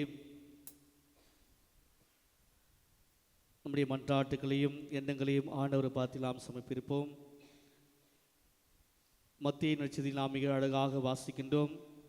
நாம் வேண்டுவதற்கு முன்பாக நம்முடைய தேவையை ஆண்டவர் வந்திருக்கின்றார். நாம் கேட்டும் கொடுக்காமல் இருப்பார் நம்பிக்கையோடு நம்முடைய மன்றாட்டுகளை ஆண்டவர் பார்த்து நாம் சமர்ப்பிப்போம். நம்பிக்கையாளரின் மன்றாட்டுக்கள். உம் திருக்குடும்பம் வழியாக எமக்கு வழிகாட்டிய இறைவா, இத்திருப்பேரவையாம் இத்திருச்சபையை வழிநடத்தும் எங்கள் திருத்தந்தை, ஆயர்கள், இருபால் துறவிகள், பொதுநிலையினர் அனைவரின் உள்ளத்தில் உமது அன்பையும் பரிவிரக்கத்தையும் நிறைவாக பொழிந்து ஒற்றுமையுடனும் அமைதியுடனும் இறையரசை அறிவிக்கும் கருவிகளாய் வாழ வரம் வழங்கிட வேண்டுமென்று இறைவா உம்மை மன்றாடுகிறோம். ஆண்டவரே, எங்கள் மன்றாட்டை கேட்டருளும். கீழ்ப்படிதலின் மகிமையை உம் திருக்குடும்பத்தின் வழியாக உணர்த்திய எம் இறைவா, எங்கள் குடும்பங்களில் இறைமகன் வாழ்ந்து காட்டிய அதே வழியை நாங்களும் கடைபிடித்து எங்கள் குடும்பங்கள் கோவிலாய் ஒளித்திட எமக்கு சுயநலமற்ற அன்பும் அடுத்திருப்பவருடன் நட்பு பாராட்டும் நல்ல உள்ளங்களையும் தர வேண்டும் என்று இறைவா உம்மை மன்றாடுகிறோம். ஆண்டவரே, எங்கள் மன்றாட்டை கேட்டருளும்.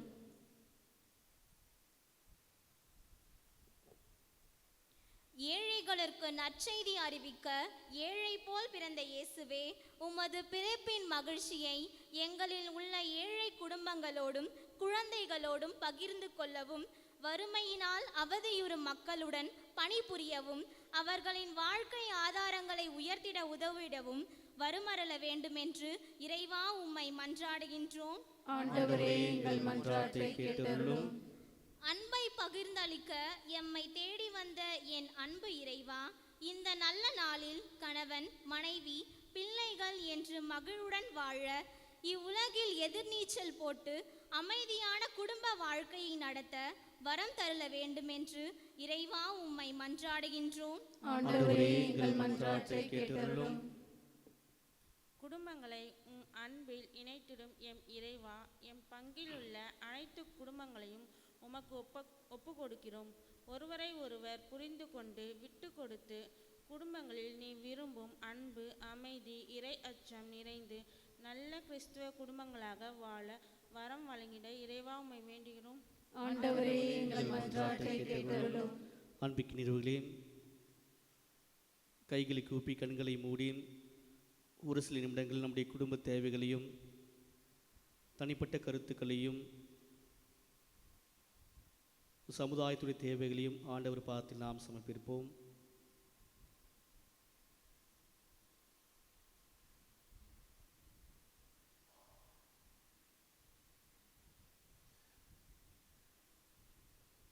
இந்த மன்றாட்டுக்கள் எல்லாம் ஆண்டவராகிய கிறிஸ்து வழியாக பார்த்து மன்றாடுகின்றோம்.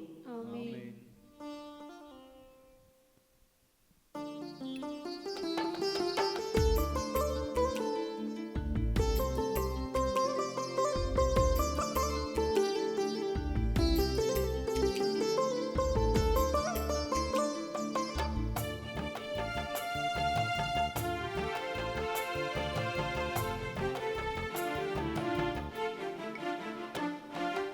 அர்ப்பணமாகிடுவேன், என்னை அர்ப்பணமாக்கிடுவேன், அர்ப்பணமாகிடுவேன், என்னை அர்ப்பணமாக்கிடுவேன். என் உடைந்த இதயத்தோடு என் உணர்வை தருகிறேன், என் வறுமை வாழ்க்கையோடு என் பெருமை தருகிறேன். இதை ஏற்று எனது வாழ்வை மாற்றுவார் இறைவா. அர்ப்பணமாகிடுவேன், என்னை அர்ப்பணமாக்கிடுவேன், அர்ப்பணமாகிடுவேன், என்னை அர்ப்பணமாக்கிடுவேன்.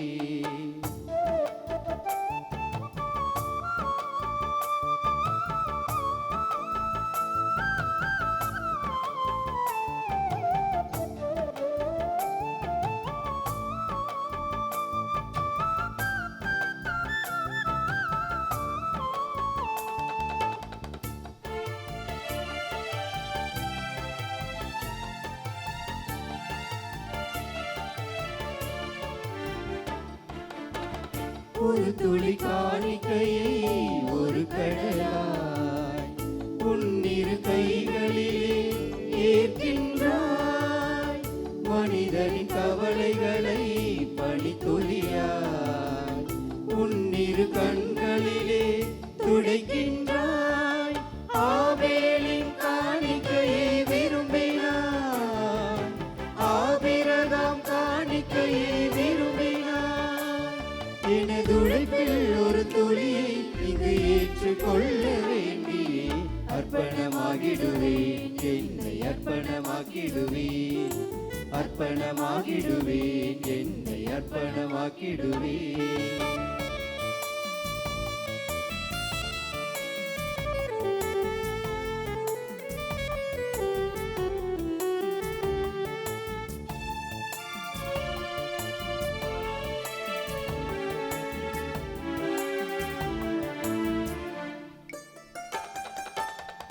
நடக்கின்ற காலங்களில் பூங்கொடியாய் உன் திருமேனியிலே வளர்க்கின்றாய். வருகின்ற காலங்களை வளர்நிலமாய் இரு கரம் உயர்த்தி நீ படைக்கின்றாய். கைம்பெண்ணின் காணிக்கையில் உருகினாய், உன் மரியன்னை காணிக்கையில் உருகினாய். புது மழை போல் மனம் திறந்து இந்த பாவி என்னை ஏற்கவே அர்ப்பணமாகிடுவேன், என்னை அர்ப்பணமாக்கிடுவேன், அர்ப்பணமாகிடுவேன், என்னை அர்ப்பணமாக்கிடுவேன். சகோதர சகோதரிகளே, என்னுடைய உங்களது மானை பலி எல்லாவுல தந்தை ஆகியவனை கேட்டு தாகும்படி மன்றாடுங்கள். ஆண்டவர் தமது பெயரின் புகழ்ச்சிக்காகவும் ஆட்சிக்காகவும் நமது நன்மைக்காகவும் புனித திரு அவை அனைத்தின் நலனுக்காகவும் உமது கையிலிருந்து இப்பலியினை ஏற்றுக்கொள்வாராக. ஆண்டவராகிய இறைவா, மகிழ்வின் பலிப்பொருளை நாங்கள் உமக்கு ஒப்பு கொடுத்து உம்மை பணியுடன் வேண்டுகின்றோம். அதனால் கடவுளின் கன்னித்தாய் புனித யோசேப்பு ஆகியோருடைய பரிந்துரையின் உதவியால் எம் குடும்பங்களையும் அருளாலும் அமைதியாலும் உறுதியான நிலை நிறுத்துவீராக. எங்கள் ஆண்டவராகிய கிறிஸ்து வழியாக உம்மை மன்றாடுகின்றோம்.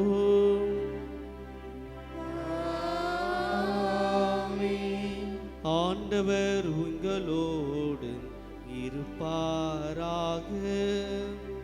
உம் ஆன்மாவோடும் இருப்பாராக.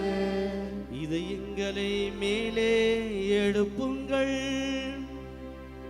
ஆண்டவரிடம் எழுப்பியுள்ளோம். நம் இறைவனாகிய ஆண்டவருக்கு நன்றி கூறுவோம். அதே தகுதியும் நீதியுமானதே. ஆண்டவரே,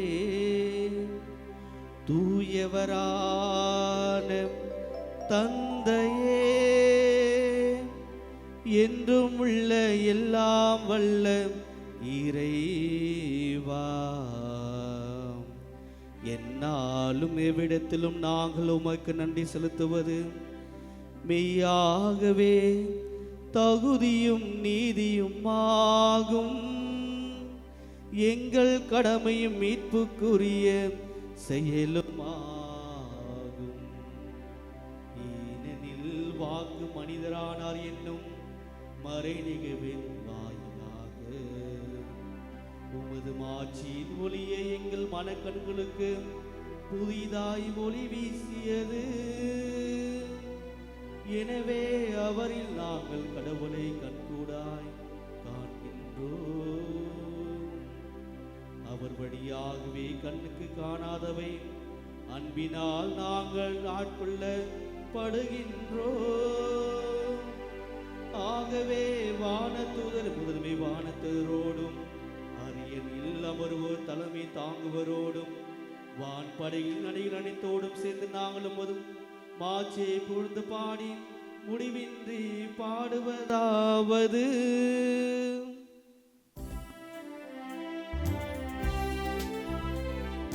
தூயவர் தூயவர் தூயவர் வான்படைகளின் கடவுளாம் ஆண்டவர்.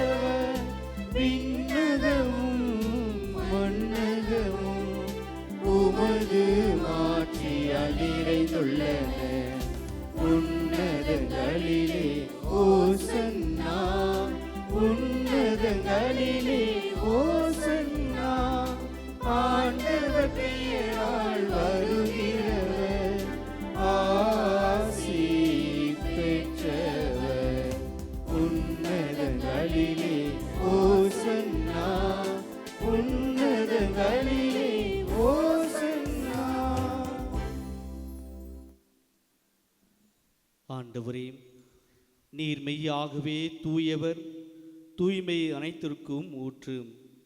ஆகவே உம்முடைய ஆவியை பொழிந்து இக்காணிக்கைகளை தூய்மைப்படுத்த உம்மை வேண்டுகிறோம். இவ்வாறு எங்கள் ஆண்டவர் இயேசு கிறிஸ்துவின் உடலும் இரத்தமுமாக எங்களுக்கு இவை மாறுபனவாக.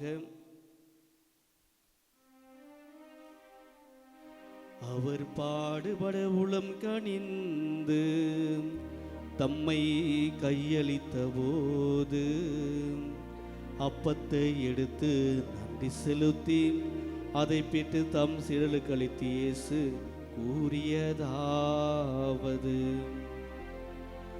அனைவரும் இதிலிருந்து பெற்று உண்ணுங்கள், ஏனெனில் இது உங்களுக்காக கையளிக்கப்படும் என் உடல்.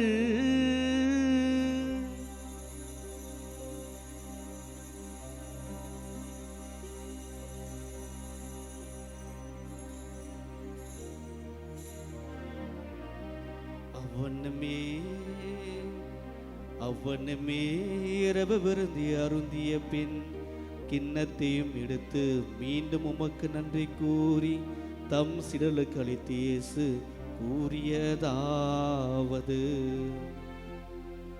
அனைவரும் இதிலிருந்து பெற்று பருகுங்கள், ஏனெனில் இது புதிய நிலையான உடன்படிக்கைக்குரிய என் இரத்தத்தின் கிண்ணம். இது பாவ மன்னிப்புக்கென்று உங்களுக்காகவும் பலருக்காகவும் சிந்தப்படும். இதை என் நினைவாக செய்யுங்கள், இதை என் நினைவாக செய்யுங்கள்.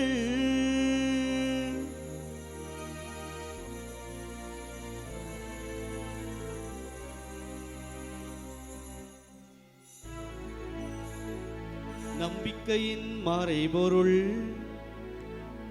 ஆண்டவரே, நீர் வருமளவும் உமது இறப்பினை அறிக்கையிடுகின்றோம், உமது உயிர்ப்பினையும் எடுத்துரைக்கின்றோம். ஆகவே ஆண்டவரே, நாங்கள் கிறிஸ்துவின் இறப்பினையும் உயிர்ப்பினையும் நினைவு கூர்ந்து வாழ்வுதரும் அப்பத்தையும் மீட்பளிக்கும் கிண்ணத்தையும் உமக்கு ஒப்பு கொடுக்கின்றோம். திருமண் என்று உமக்கு ஊழியம் புரிய தகுந்தவர்கள் எங்களை ஏற்றுக்கொண்டீர். எனவே உமக்கு நன்றி செலுத்துகின்றோம். மேலும் கிறிஸ்துவின் உடலிலும் இரத்தத்திலும் பங்கு கொள்ளும் எங்களை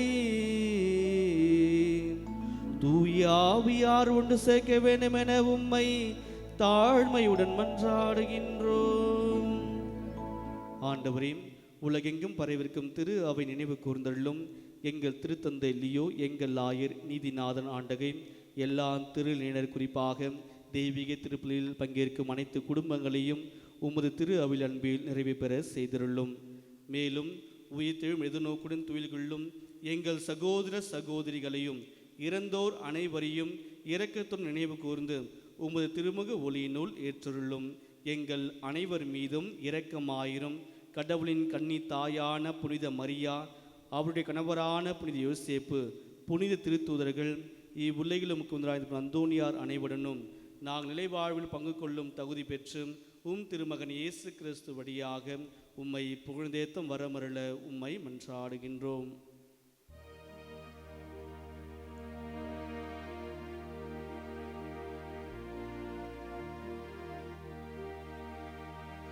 இவர் வழியாக இவரோடு இவரில் எல்லாம் வல்ல இறைவனாகிய தந்தையே, தூயாவியாரின் ஒன்றைப்பில் எல்லாம் புகழும் மாட்சியும் என்றென்றும் உமக்கு உரியதே. ஆமென், ஆமென், ஆமென்.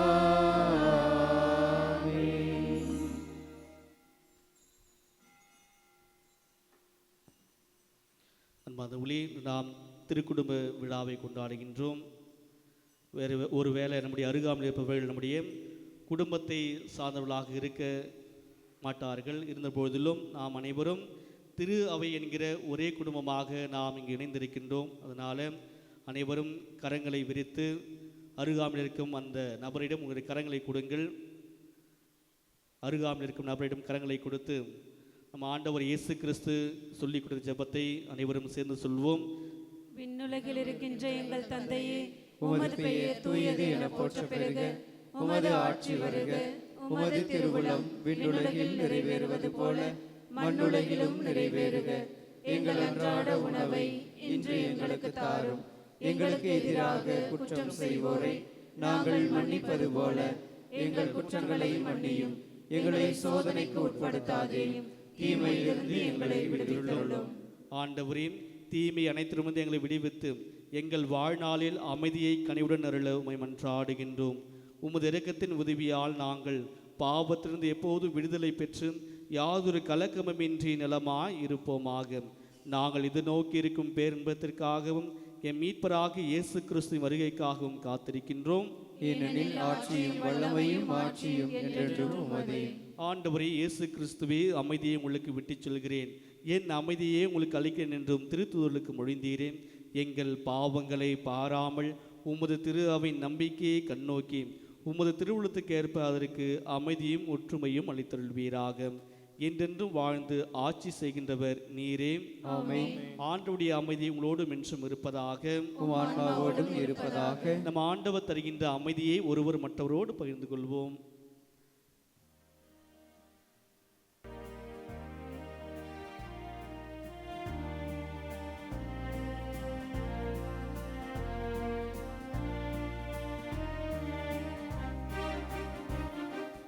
உலகின் பாவம் போக்கும் இறைவனின் செம்மறியே, எம்மேல் இரக்கம் வையும். உலகின் பாவம் போக்கும் இறைவனின் செம்மறியே, எம்மேல் இரக்கம் வையும். உலகின் பாவம் போக்கும் இறைவனின் செம்மறியே, எமக்கு அமைதி அருளும். எமக்கு அமைதி அருளும்.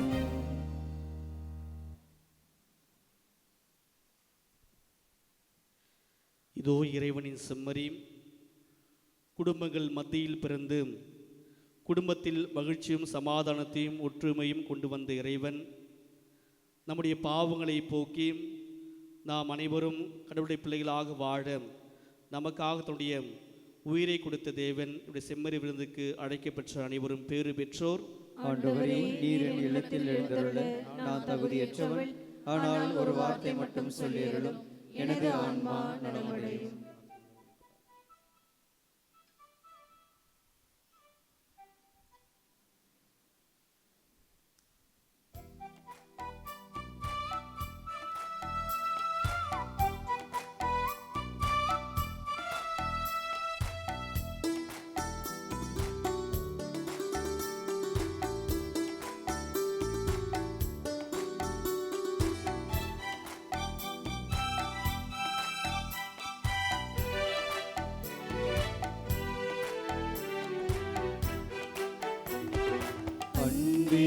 இறைவா, அனைவரும் ஒன்றாய் அகிலத்தில் வாழ்ந்திட அருள் புரியும்.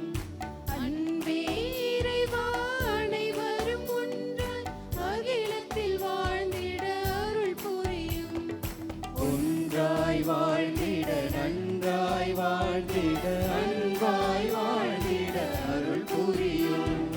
ஒன்றாய் வாழ்ந்திட நன்றாய் வாழ்ந்திட அன்பாய் வாழ்ந்திட அருள் புரியும்.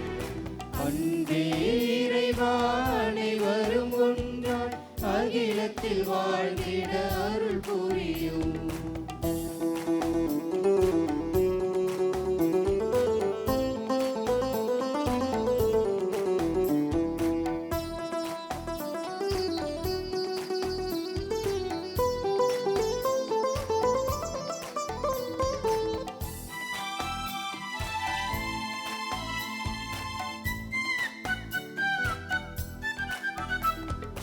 தனியாய் பிறக்கும் மானிடர்கள் துணையாய் வாழ்ந்திட அருள் புரியும்.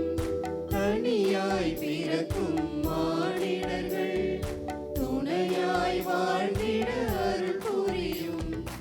இணையாய் சமமாயானும் பெண்ணும் இருகரம் போற்றிட அருள் புரியும்.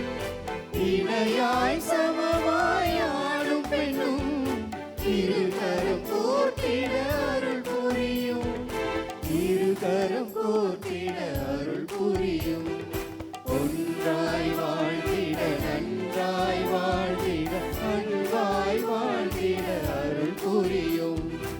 ஒன்றாய் வாழ்ந்திட நன்றாய் வாழ்ந்திட அன்பாய் வாழ்ந்திட அருள் புரியும்.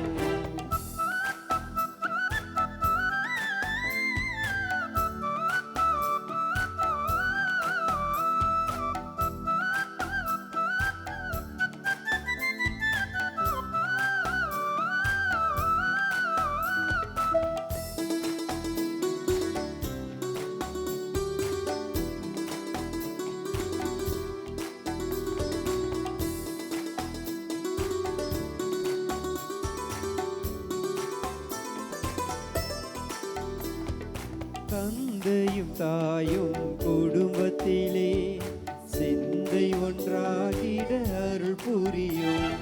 தந்தையும் தாயும் குடும்பத்திலே சிந்தை ஒன்றாகிட அருள் புரியும். பிள்ளைகள் பெற்றோர் பாசத்திலே பிணக்குகள் தீர்ந்திட அருள் புரியும். பிள்ளைகள் பெற்றோர் பாசத்திலே பிணக்குகள் தீர்ந்திட அருள் புரியும். பிணக்குகள் தீர்ந்திட அருள் புரியும். ஒன்றாய் வாழ்ந்திட நன்றாய் வாழ்ந்திட அன்பாய் வாழ்ந்திட அருள் புரியும். ஒன்றாய் வாழ்ந்திட நன்றாய் வாழ்ந்திட அன்பாய் வாழ்ந்திட அருள் புரியும். அனைவரும் முழந்தால் படிடுவோம். புனித அந்தோனியை நோக்கி வல்லமையுள்ள ஜெபம் சேர்ந்து சொல்வோம். வல்லமையுள்ள பாலவாக்கம் கடற்கரை புனித அந்தோனியாரே, குழந்தை இயேசுவை கரங்களில் தாங்கும் பேறு பெற்றவரே, இறைப்பணியின் தூதரே, ஆற்றல் மிக்க போதகரே, கோடி அற்புதங்கள் புரிந்து எங்களுக்கு உதவி செய்பவரே, மக்களாகிய நாங்கள் உம் பாதம் தேடி வந்திருக்கின்றோம். எங்கள் மேல் கருணை கூர்ந்து உம் கரங்களில் இருக்கும் குழந்தை இயேசுவின் வழியாக எங்களை ஆசீர்வதியும். இன்று நாங்கள் செய்யும் எல்லா செயல்களும் நற்செயல்களாய் அமைய உம்மை வேண்டுகிறோம். எங்களுக்கு நல்ல உடல் உள்ள நலனை தந்தருளும். எங்கள் கடன் தொல்லை நீங்கிட உதவி செய்தருளும். எங்கள் பிள்ளைகள் ஞானத்திலும் அறிவிலும் வளரவும், வேலை வாய்ப்பு பெறவும், இனிதான திருமண வாழ்வு அமையவும், இல்லற வாழ்வில் குழந்தை வேறு பெற்று மகிழ்வுறவும் செய்வீராக. எங்கள் துன்பங்கள் துயரங்கள் நோய்கள் நீங்கவும், கண்ணீர் கவலைகள் கஷ்டங்கள் மறையவும் துணை புரிவீராக. நாங்கள் நினைக்கும் எல்லா காரியங்களையும் நமது தேவைகளை நினைவு கூறுவோம்.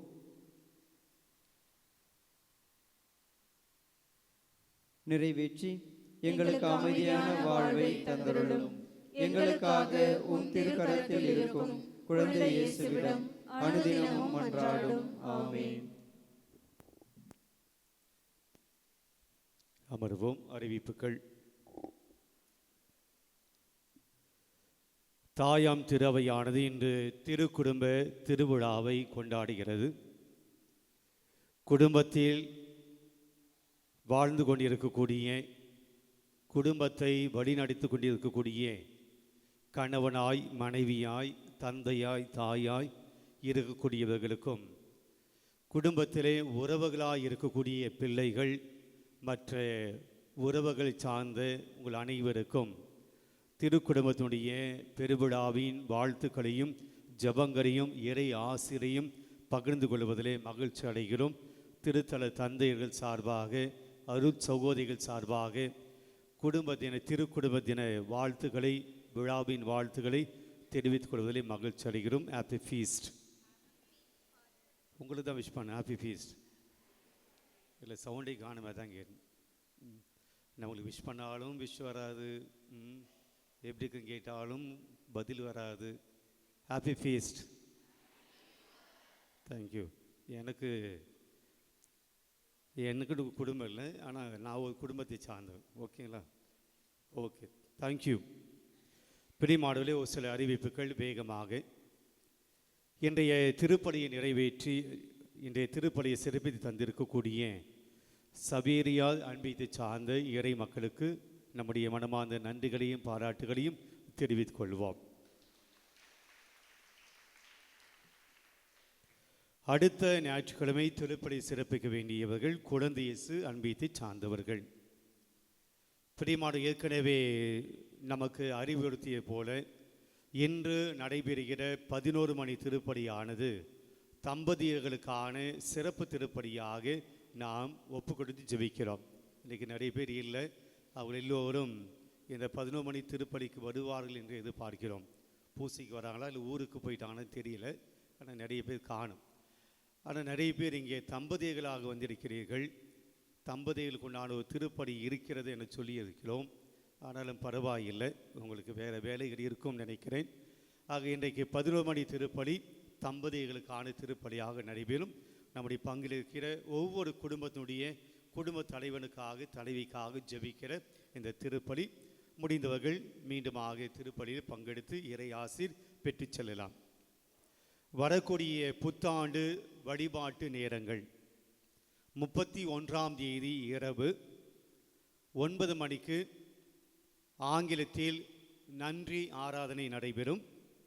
9:30 மணிக்கு ஆங்கிலத்தில் புத்தாண்டு திருப்பலி துவங்கும். 10:30 மணிக்கு தமிழில் நன்றி ஆராதனை தொடங்கும். 11:45 மணிக்கு தமிழில் புத்தாண்டு திருப்பலி நடைபெறும். அடுத்த நாள் 1ஆம் தேதி 2026ஆம் ஆண்டுடைய முதல் நாள் வழிபாட்டு நேரங்கள் காலை 6 மணிக்கு தமிழிலும் 7:15 மணிக்கு மீண்டும் தமிழ் திருப்பலி நடைபெறும். 9:30 மணிக்கு ஆங்கிலத்தில், 11 மணிக்கு மீண்டும் தமிழில், மாலை 6 மணிக்கு மீண்டும் தமிழில் நடைபெறும். ஞாயிற்றுக்கிழமை திருப்பலி நேரங்கள் தான் 1ஆம் தேதியும் நடைபெறும்.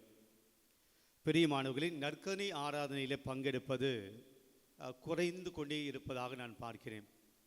2025ஆம் ஆண்டு பெற்ற எல்லா நன்மைகளுக்கும் நன்றி சொல்கிற விதமாக இந்த 31ஆம் தேதி இரவு நடைபெறுகிற நற்கருணை ஆராதனையிலே நாம் அனைவரும் பங்கெடுத்து இறைவன் செய்த நன்மைகளுக்கு நன்றி சொல்ல வேண்டும் என்று திரு அவை இந்த பக்தி முயற்சியை நமக்கு தந்திருக்கிறது. நள்ளிரவு ஆராதனை. ஆனால் பல பேர் பூசைக்கு தான் வருவதை நான் பார்க்கிறேன். கடந்த ஆண்டு முழுவதுமாக செய்த நன்மைகளுக்கு நன்றி சொல்ல நாம் வருவதில்லை. நமக்கு எல்லாருக்கும் தெரிந்த விஷயம்தான். இயேசு தொழுநோயாளியை பார்த்து மற்ற அனைத்து 9 பேரும் குணமடையவில்லையா, மற்ற 9 பேர் எங்கே அப்படின்னு கேட்டார். இந்த ஒரு ஆண்டு முழுவதுமாக அநேக நன்மைகளை நாம் பெற்றிருக்கலாம். ஆனால் கொஞ்சம் பேர் தான் இந்த நற்கருணை ஆராதனையிலே பங்கெடுக்கிறார்கள். திருப்பலிக்குத்தான் எல்லோரும் வருகிறார்கள். பிரியமானவர்கள், நீங்கள் அப்படியாக இருந்திடக்கூடாது. ஆண்டவர் செய்த நன்மைகளுக்கு நன்றி சொல்ல இந்த நற்கருணை ஆராதனையில் பங்கேற்க உங்களை அன்போடு கேட்டுக்கொள்கிறேன். பிரியமானவர்களே, வருகிற செவ்வாய்க்கிழமை இந்த ஆண்டினுடைய இறுதி செவ்வாய்க்கிழமை.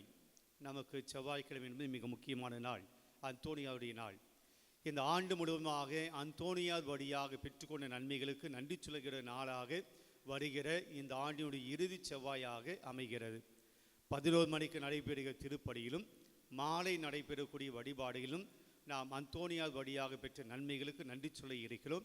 எனவே செவ்வாய்க்கிழமை திருப்பலியிலும் கூட நீங்கள் பங்கெடுத்து அந்தோனியாருக்கும் அவர் வழியாக பெற்றுக்கொண்ட நன்மைகளுக்கு ஆண்டவருக்கும் நன்றி சொல்ல அன்போடு அழைக்கிறேன். ஜனவரி மாதம், புத்தாண்டு ஜனவரி மாதம் 6ஆம் தேதி 2026ஆம் ஆண்டினுடைய முதல் செவ்வாய்க்கிழமை வருகிறது. புத்தாண்டினுடைய முதல் செவ்வாய்க்கிழமை ஜனவரி மாதம் 6ஆம் தேதி. அந்த நாளில் வழிபாடுகளில் பங்கெடுத்து இந்த புதிய ஆண்டு நமக்கு ஆசீர்வாதமான ஆண்டாக இருக்க இந்த முதல் செவ்வாய்க்கிழமை பங்கெடுக்கவும் உங்களை அன்போடு அழைக்கிறோம். வருகிற வெள்ளிக்கிழமை மாதத்தினுடைய புதிய வருடத்தினுடைய முதல் வெள்ளிக்கிழமை ஆண்டுடைய திரு இருதயத்துக்கு ஒப்பு கொடுக்கப்பட்ட நாள். அன்று 3 மணிக்கு சிறப்பு திருப்பலியும், மாலை 6 மணிக்கு நற்கனை ஆராதனையும், அதனைத் தொடர்ந்து திருப்பலியும் நடைபெறும். பிரியமானவர்களே, மீண்டும் இந்த காரியங்களை நினைவுபடுத்த விரும்புகிறேன். ஜனவரி மாதம் 11ஆம் தேதி அனைத்து அன்பிய பொறுப்பாளர்களுக்கான கூட்டம் நடைபெறுகிறது. காலை 9 மணிக்கு இந்த 7:15 மணி திருப்பலி முடிந்தவுடனே அருட்தந்தை அந்தோணி அவர்கள் அனைத்து அன்பிய பொறுப்பாளர்களை சந்திக்க இருக்கிறார். எனவே நினைவுபடுத்துகிறோம், அனைத்து அன்பிய பொறுப்பாளர்கள் இந்த கூட்டத்தில் பங்கேற்க வேண்டும்.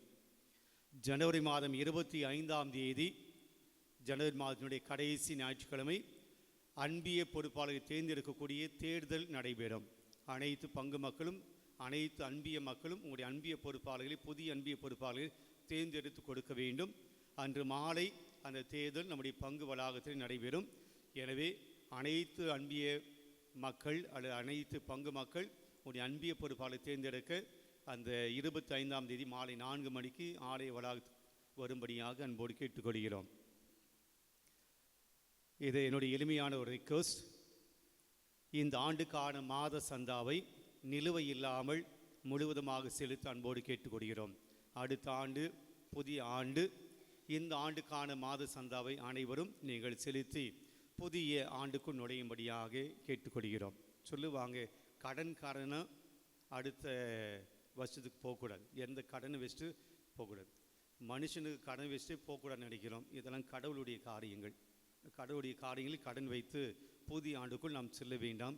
உடைய மாத சந்தாவை முழுமையாக செலுத்திவிட்டு புதிய ஆண்டுக்குள் வரும்படியாக கேட்டுக்கொள்கிறோம். 2வது ரெக்வஸ்ட், பிரியமானவர்களே, நான் 3 ஆண்டுகள் ஆகப் போகிறது. இது வரைக்கும் சந்தாவை யாருக்கும் ஏற்றவில்லை. சந்தாவை நீங்கள் ஒரு கட்டணம் அப்படின்னு சொல்லலை.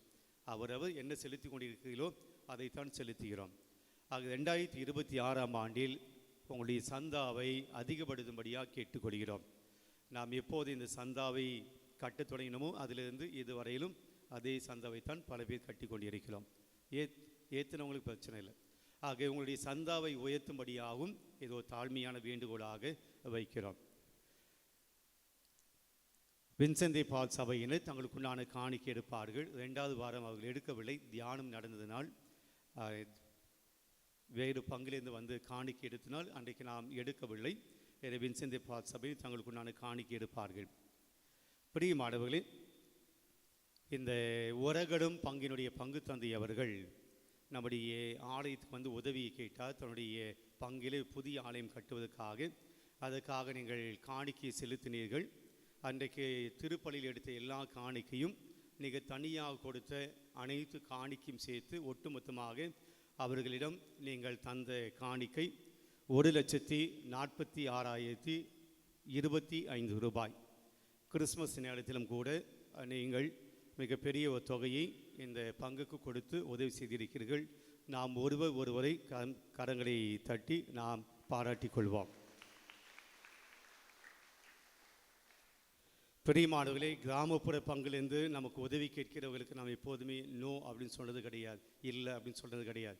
நமக்கு தேவைகள் இருந்தாலும் கூட அவர்களுக்கு நாம் உதவி செய்வதிலே எப்போதுமே கவனமாக இருக்கிறோம். ஏனென்றால் நான் கிராமத்தில் இருந்தனால் அவருடைய துன்பங்கள் தெரியும். கிறிஸ்மஸ்க்கு நாம் உதவி செய்தோம். இந்த பங்கு ஆலயம் கட்டுவதற்கு நாம் உதவி செய்திருக்கிறோம். சந்தோஷம், மகிழ்ச்சி. உங்களுடைய தாராள உள்ளத்துக்கு நன்றி. ஆனால் ஒரு செய்தியை நான் உங்களுடைய மனதில் பதிய வைக்க விரும்புகிறேன். உங்களுடைய மாத சந்தாவை கூட கட்டுங்கள் என்று அனௌன்ஸ் பண்ணக்கூடிய அளவுக்கு நம்முடைய பங்கில் ஈடுபாடு இருக்கிறது. நம்முடைய பங்குக்கு நாம் செய்ய வேண்டிய சூழல் இருக்குது. மாத சந்தாவை நாம் கட்ட வேண்டும். அது அனௌன்ஸ் பண்ண வேண்டிய அவசியமே கிடையாது. அதேபோல் நம்முடைய ஆலயத்திலும் பல்வேறு தேவைகள் இருக்கிறது. இன்னும் கடன் தீரவில்லை, கடன் இருக்கிறது. அது ஃபாதர் எப்படி கட்டிட்டு வராரு, அது எப்படி அடைச்சிட்டு வராரு அப்படின்னு சொல்லி நமக்கு யாருக்கும் அவர் பெரிய கவலை கிடையாது. வெளிப்புறத்திலிருந்து எவ்வளவு தேவைகளோடு வருகிறார்களோ அவர்களுக்கு உதவி செய்வது போல நம்முடைய ஆலயத்தில் இருக்கக்கூடிய தேவைகளையும் கூட நாம் உதவி செய்ய கடமைப்பட்டு இருக்கிறோம். நீங்களே சொல்லுங்கள், உங்கள் வீட்டினுடைய தேவைகளை முதல்ல பூர்த்தி செய்வீங்களா? வெளியில் இருக்கக்கூடிய யாரோ ஒருவருடைய தேவைகளை முதல்ல பூர்த்தி செய்வீங்களா? சத்தமாக சொல்லுங்கம்மா. இதெல்லாம் சத்தமாக சொல்ல மாட்டீங்க, சத்தம் போதாது. நம்முடைய தேவையில தான் முதல்ல போச்சு. ஆனால் அப்படி இல்லையே. நான் கிறிஸ்மஸுக்கு பல்வேறு செலவினங்கள் இருக்கிறது, உதவி செய்ய வாருங்கள் சொல்லும்போது யாரும் வரலையே. ஆலய கடன் இருக்கிறது, உதவி செய்ய வாருங்கள், நான் அனௌன்ஸ் பண்ண மாட்டேன், கேட்க மாட்டேன் அப்படி சொல்லி ஒரு 3 மாதங்கள் 4 மாதங்கள் நான் கேட்டது கிடையாது. ஆனால் யாருமே வரலையே. அடுத்தவர்களுக்கும் உதவி செய்ய வேண்டும். நம்முடைய ஆலயத்துக்கும் செலவினங்கள் இருக்கிறது, அதையும் நீங்கள் புரிந்து கொள்ள வேண்டும். அது சொல்கிறேன். இனிமேல் யாரையும் கூட்டினாராதீங்க, யாருக்கும் நாங்கள் உதவி செய்ய மாட்டோம் அப்படி சொல்லலை. ஆனால் நம்முடைய தேவைகளையும் பூர்த்தி செய்வது நம்முடைய கஷ்டம். நான் போய் இன்னொரு பங்கில் போயிட்டு இந்த பங்குக்கு உதவி செய்யுன்னு சொல்லி நான் போய் இன்னொரு பங்கில் போய் கேட்க முடியாது, உங்களைத்தான் கேட்க முடியும். எனவே வரக்கூடிய நாட்களில் நம்முடைய ஆலயத்தினுடைய கடன் நான் தான் கடனாளியாக போகிறேன். அடுத்த வருஷத்துக்கு புதிய ஆண்டுக்குள் நான் கடனாளியாக போகிறேன். ஆக உங்களுடைய தயவு இல்லாமல் இந்த ரெனோவேஷனுடைய கடன் தீர்க்க முடியாது. நீங்களும் அதை கவனத்தில் கொள்ள வேண்டும் என்பது என்னுடைய எளிமையான வேண்டுகோள்.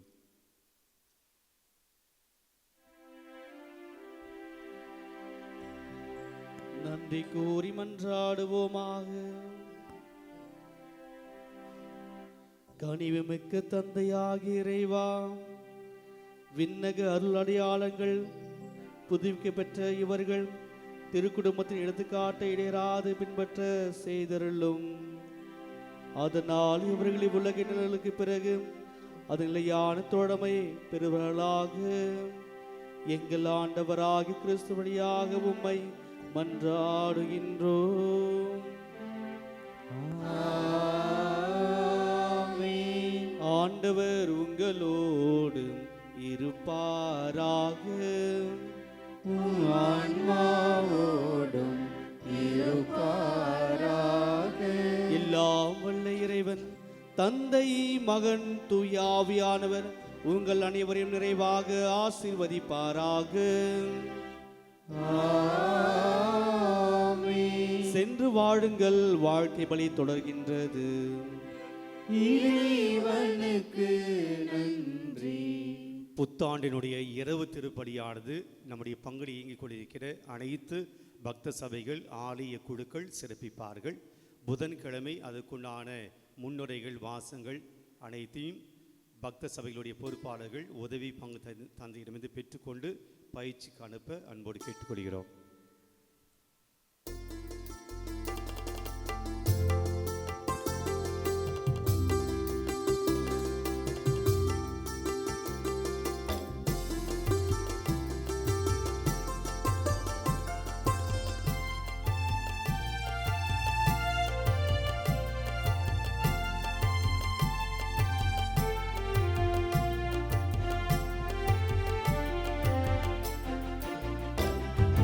இயேசுவரி சூசை போல வாழுவோம், அந்த மாசில்லாத திருக்குடும்பம் போலவே பாசமாய் இயேசுவரி சூசை போல வாழுவோம், அந்த மாசில்லாத திருக்குடும்பம் போலவே.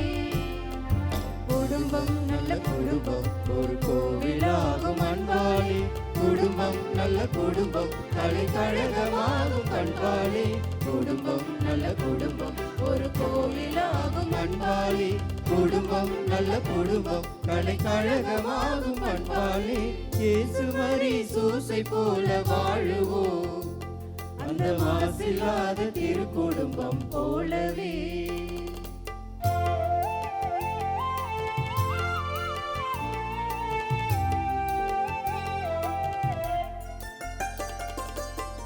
வார்த்தையின் வழியிலே குழந்தைகளை வளர்ப்போம், வாழ்க்கையில் துன்பம் வந்தால் சிலுவைகளை நினைப்போம்.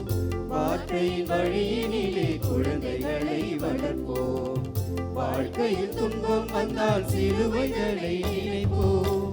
பார்த்தவர் திருந்தும்படி பண்பினிலே நிலைப்போம், பாரினில் நம்மை பெற்ற தூயவரை மதிப்போம்.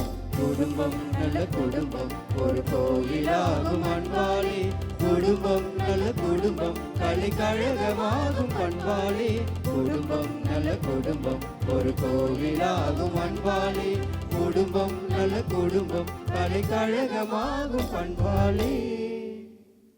புதுமைகளின் அரசியான எங்கள் அன்னை மரியாளே, எங்களுக்காக வேண்டிக் கொள்ளும். திருக்குடும்பங்களின் பாதுகாவலரான புனித சுசேப்பரே, எங்களுக்காக வேண்டிக் கொள்ளும். எங்கள் திருத்தலத்தின் பாதுகாவலரான கடற்கரை புனித அந்தோனியாரே, எங்களுக்காக வேண்டிக் கொள்ளும். தந்தை மகன் தூய் ஆவியாரின் பெயராலே ஆமென்.